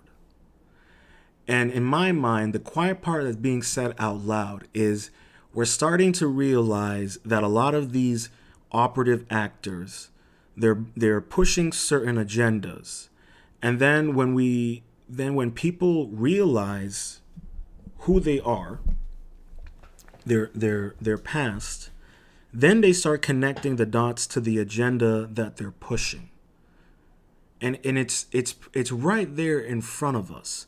You look at Greta Thunberg. All right, look at what happened recently in Germany. I'm sure many of you saw those the photo op she did with the German police, and she's smiling and they're carrying her off. She looks like she's having a grand old time. Okay? And what's hilarious about that, right, is here she is, right, protesting against climate change. She's protesting against the coal factories being built, but the German people were like, hey, we don't want any more nuclear facilities. We don't want nuclear power. That's bad for the environment. Oh, okay. Well, right now Germany literally has no energy, and people have to go out to the woods to cut their own wood to warm their homes. And they're like, well, I guess we're gonna have to open up coal mines because we can't restart the nuclear facilities. So now you're getting more it's just funny to me. But that's part of the whole World Economic Forum and the environmental social governance, rules and all that crap. But it just all kind of plays a point. What I mean about Greta, sorry, I kind of got off on a tangent there, but she's obviously an actor. Like I said, she was in an episode of Boardwalk Empire. I kid you not. You can go on Twitter and look for it. Look in Greta Thunberg Boardwalk Empire. You'll find it. She's a little girl in it. And then you think about it, right? Next thing you know, Rebel News catches her at Davos. And if you know what Davos is, then it's pretty much the Legion of Doom's vacation getaway for where they do their planning and sleeping with escorts. Ironically, right? So, she's there. Rebel News is asking her, well, hey, Greta, how'd you get here? She doesn't answer. Hey, Greta, why was there a photo of you wearing an Antifa shirt? She just laughs. She's like, Greta, if you're for climate change, do you have anything to say about all of the millionaires and representatives that came to Davos who came on private jets? She just laughs. She's an actress. She's an actress. All right, a lot of these people, you end up finding out that they're actors. There was someone who did a video collage of one person, and they're crisis actors, and they were in an episode of Judge Joe Brown, and then they were in being interviewed for some situation that happened. I mean, it's every single day. All right, you're seeing these photo ops where they are manipulating the story, manipulating the narrative, and it's happening every day. And now they're doing it with survivors of X trafficking, and it makes you wonder why, right?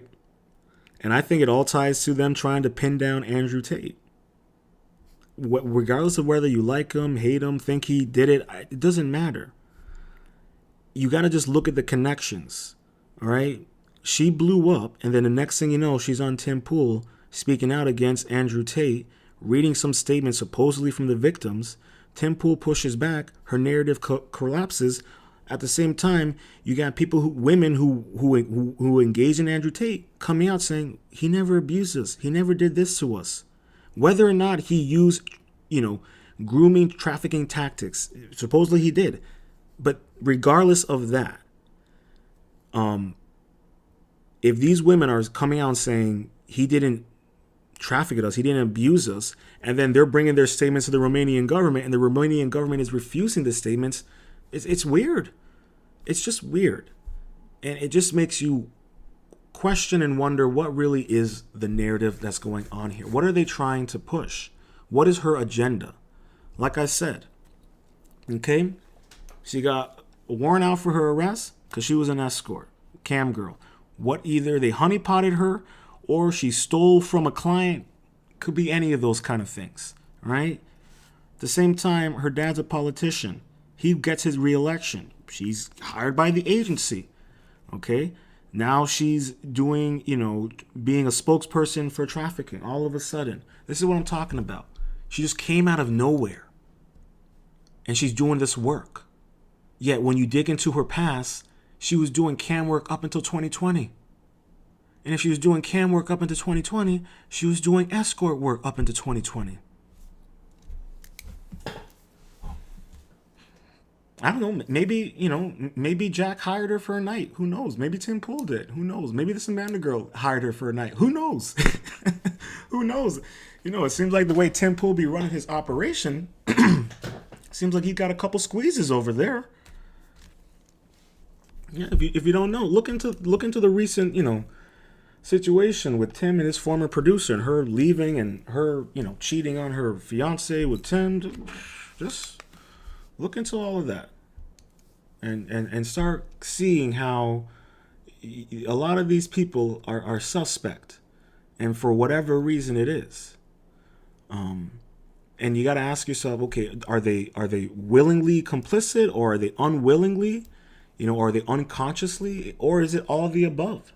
There are some people who are in on things, but they aren't in on all of it. But they turn a blind eye to the rest of the nasty or the nonsense that's going on. I mean, it happens all the time. Here's a great one. Look at the Megan Hall situation. The officer 304 down in Tennessee, who was sleeping with six officers of a department of like 30 or 60 people. Okay. Look at that situation. Look and how that whole thing unraveled. And she doesn't even care. She's not even addressing it. In an interview with her, she said, yeah, I'm just moving on. The interviewer said that she shrugged it, and just moved on with it. And that's what you're going to see with Miss Eliza Bleu online. But in person, when people start showing up, that's going to be a different story. And like I said earlier, if everything about her, which has already been confirmed, but it gets to the point where it becomes undeniable. When it gets to that point, and those people still haven't acknowledged it or addressed it, whether it's Tim Pool, any of those people who platformed her and supported her, if they don't then walk back or acknowledge that they made a mistake, don't trust them. Be suspicious of them. Sure, if you want to engage in their content, go ahead, but don't trust them. Take everything they say after that with a grain of salt. And not even the Himalayan salt. No. These people, they get the basic shit. Pardon my language. I don't really like to curse, but sometimes it's necessary. But, this is what this whole situation is just exposing a lot. And, it's so funny how you're seeing this coming from the conservative side of all places, right? Which is kind of ironic. Especially when you look at the situation with Steven Crowder, or you look at the situation with Candace Owens. To me, it's really funny how right now you're seeing the dirty laundry of the conservative side of media, of pundits, of content creators, of influencers in the conservative atmosphere. We already, the liberals, they wear their secrets proudly on their sleeves. We see it every single day online. I mean, look, Mark Hamill's getting canceled right now for liking a tweet by J.K. Rowling. And he was, the other day, out there advocating for the Ukrainian war. Yeah, we are. We are desperate for real journalism. And you know what? We just want authentic people. We want authentic, genuine people. And listen, one person that I love is Jimmy Dore. I don't know if you guys have checked out the Jimmy Dore show. It actually might be on tonight. He is a pothead comedian who covers the news. And he covers the news with truth and honesty. Go check his channel out. Go check out the Jimmy Dore show. All right? And check out and be amazed at how he calls out the progressive left. Be amazed at how he calls out the right, and calls out how they're both uniparties. They're one and the same. He does amazing work. He was doing it. He was the one who was pushing the Medicare for all. I mean, there are genuine people out there who are serious and who are legit. But why does it have to be the comedians, the stoners? Why is it that they're the ones that are coming out with the truth? So, that's one person that I really listen to. I highly recommend you guys check out the Jimmy Dore show. Check out the Redacted. They do live streams. They're another great independent journalist. They recently did a video talking about Ukraine and the potential civil war that might happen in Ukraine. That's going to be a doozy. The Gray Zone is another great place to look for independent journalism. So, they're few and far between. And those are the three that I listen to. Listen, I'm glad you're going to check them out. And I really appreciate that you've been here this entire time. I am going to be wrapping up things real soon, but I'll be honest, this is amazing that you guys have hang on and have listened and engaged. I genuinely really appreciate it. It really means a lot to me. It definitely has made the week for me and has really shown that the new year is going well. But yeah, the Gray Zone, and the guy who actually runs the Gray Zone is a comedian as well. There's Matt Taibbi. He won an award for exposing the fraud that was the Russia collusion. He won an award for exposing that. There's Glenn Greenwald also. He did a lot of work exposing the Russia hoax. He's on Twitter, and I think he has a Substack. Garland Nixon. Another person I highly recommend. I think he's on Rumble. He cannot be on YouTube. Like, he literally cannot be, because he says the truth in such a manner that he literally was banned off of Twitter for a couple months. Oh, thank you. I really appreciate the description. It means a lot. Thank you so much, man. I really appreciate it. And if you're on Twitter, you can follow me there. It's Ronan Iron Music. You'll see the logo as well there. But there are people out there, and even though they don't have the magnitude of the mainstream media, but they're starting to get that way. Jimmy Dore, he's a perfect example. And also, I'll tell you another thing.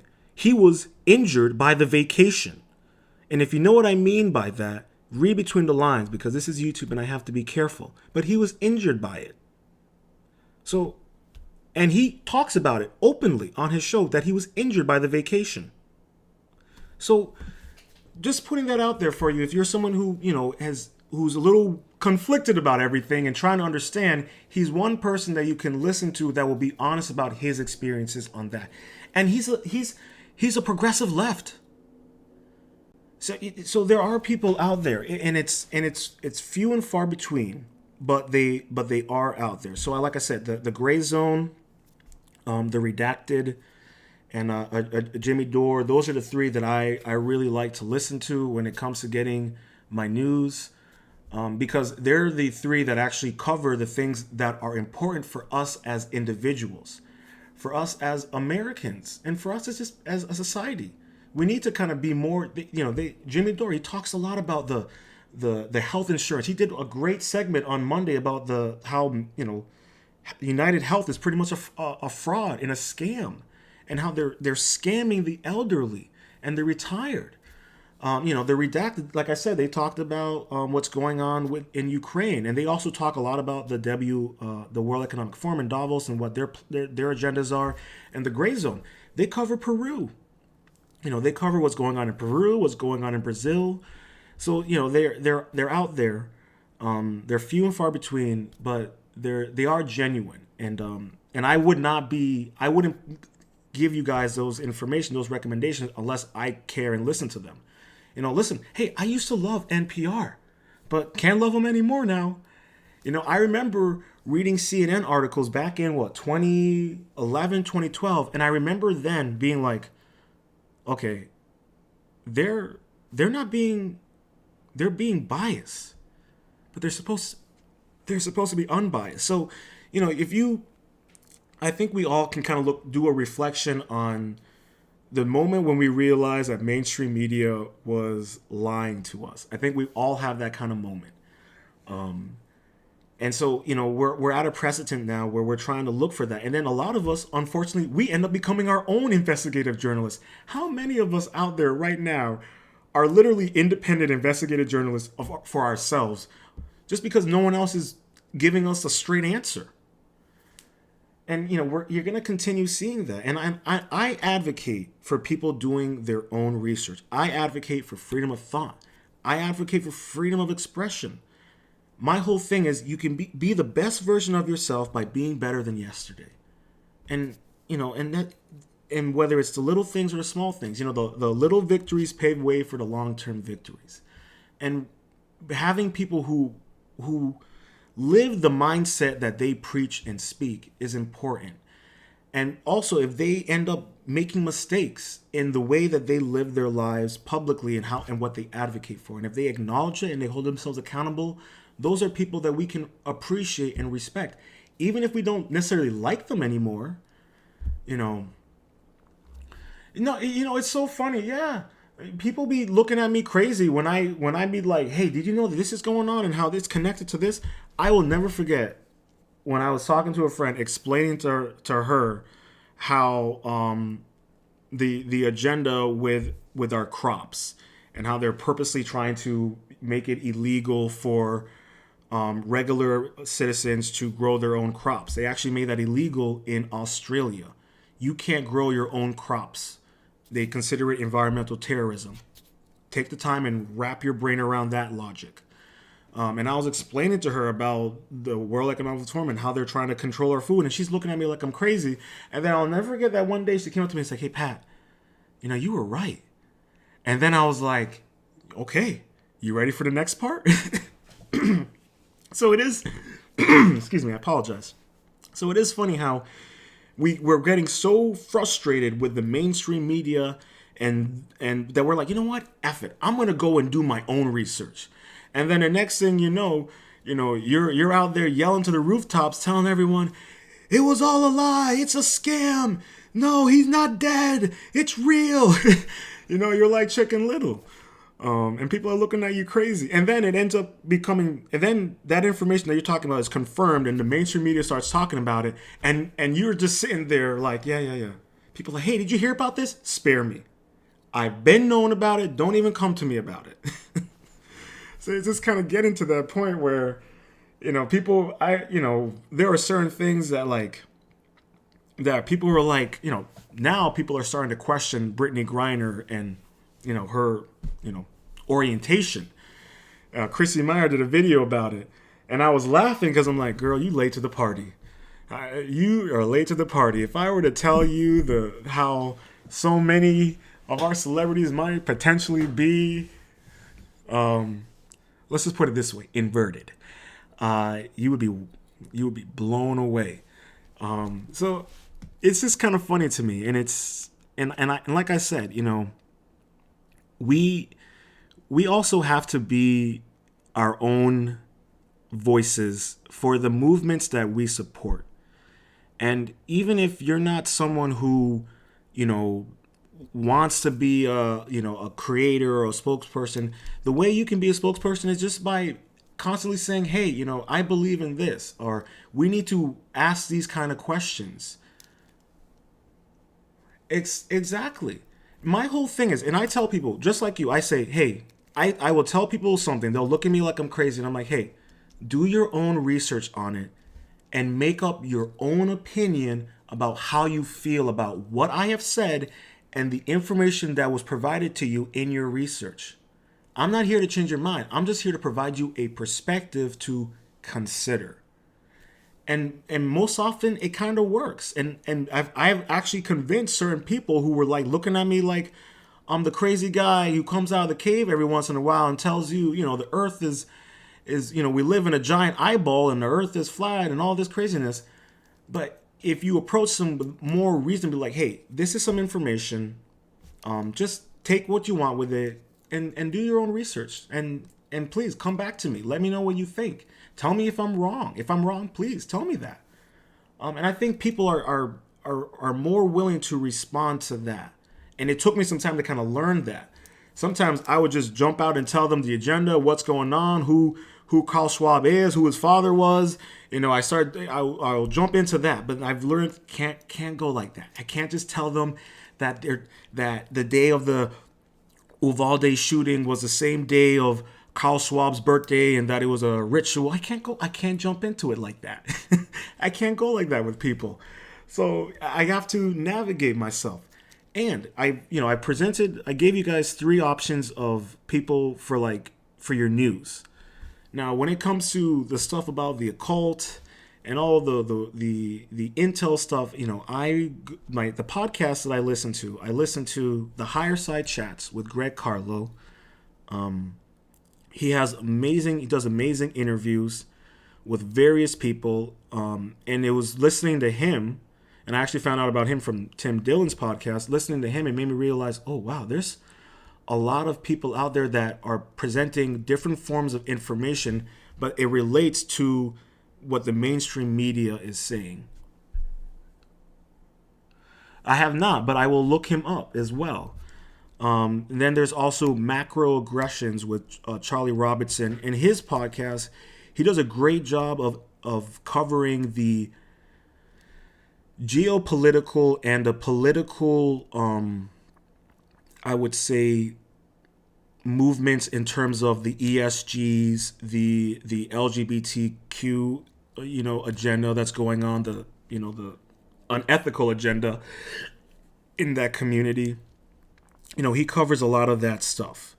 Macroaggressions. And then the other one is Tinfoil Hat by Sam Tripoli. He's a comedian, and it's another great podcast. So those are podcasts where I will go to listen to alternative perspectives and alternative ideas and also research. And sometimes they end up saying things that ends up being the truth, or the mainstream media eventually acknowledges. So those are, some of the people that I go to for my news, for information about the news and alternative forms of thought, whether it has to do with the occult or whether it has to do with conspiracies or whether it has to do with the geopolitical atmosphere of the world. Because I think it's important to listen to many different forms of perspectives. Listen, I still watch Tim Pool's podcast, but I don't necessarily agree with him, but I listen to it because it's to get a different perspective and to listen to the guests. Sometimes he has guests on I've never heard of, like, Carrie Lake. That was a crazy one. And I'm like, whoa, this person is really interesting. I've never heard of this person. So even if it's, people that you don't necessarily agree with, it's important to at least hear what they're saying. For the first time ever, I'm actually listening to what Tucker Carlson says. That's crazy. I used to say that dude was racist and all of this. And then I'm over here like, well, he's actually right about JFK. Wait a minute. He actually makes some good points about M&Ms. And then you realize, I was just being fed the Kool-Aid. I will admit, I have drinking the Kool-Aid myself. I don't drink it anymore. Every now and then I might take a sniff just to kind of get the idea, where are these people going with? Like, why are they thinking like this? But, I think what's important for all of us is that we maintain our individual thought and we continue to, be mindful and self-aware of who we are as a person and how we are impacted within this world and who we want and how we want to live our lives within this world. There is truth in everything, just sometimes we have to read between the lines, so to speak. Exactly. You know, I'm a bit of a Star Wars nerd. And I will tell you one of my favorite quotes from this character named Ahsoka Tano, and she says, "There's always a bit of truth in legends." And that can be applied to everything that's going on in our world right now. There's always a bit of truth in legends. There's always a bit of truth in the lies. There's always a little bit of truth in the rumors. There's always a little bit of truth in the conspiracies. And the trick is finding those grains of truth. And then you take that and then you apply it to the pattern. You know, that larger pattern that I was talking about earlier, the way I look at things. And then you'll start realizing, there really is something going on here. And I really am becoming more conscious of how I think and the information that I ingest. You know, I always say, you know, even if you want to read CNN or NPR or MSNBC, any of those, fine. But make sure you got your filter on tight, okay? And you filter out the BS. Because even them, they're going to have to put some truths in there here and there because they don't want to get in trouble. But, you know, that's the whole thing. Even with the people that we enjoy and we like, filter them out. You know, even with me, you know, I also have, besides Lounge Ronin, I do the Monday Mindset podcast. And that's just a mindfulness podcast where I talk about how to be the best version of yourself. And everything there you might not necessarily agree with, but take what works and applies for the type of life you want to live. And that applies to the type of people who we get our information from. How do they conduct their life? How do they conduct themselves personally? How do they conduct themselves off air? We don't always know how some of the people that we follow are off air, but it's how they conduct themselves when they're present.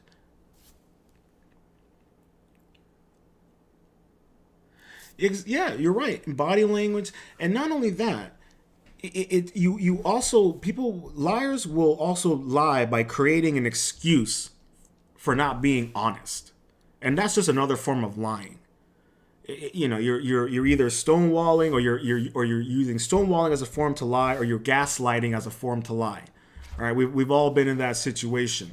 You know, we've all been dating someone or had a friend who gaslit the situation to distract us from the obvious lie that they are that they are promoting, that they are speaking. So no, you're right. And I think for all of us right now, we all just need to be more mindful of that and more self-aware of our surroundings and how it might be influencing us consciously and unconsciously. And it's hard, but you know, it's something that we all have to continuously practice to improve on. And with all of this being said, it just shows you the character of people. You know, I'm all about, you know, your character, how you carry yourself. And you're seeing right now the way that people are carrying themselves. They walk one way, but they're talking and acting another. And you're going to continue to see that. I'm telling you right now, for the rest of this year, it is the year of the Grifter expose. I don't know who's going to be next, but it ain't going to stop. And I'll tell you one thing, right? Everyone who's connected to her, they're going to start looking in on them.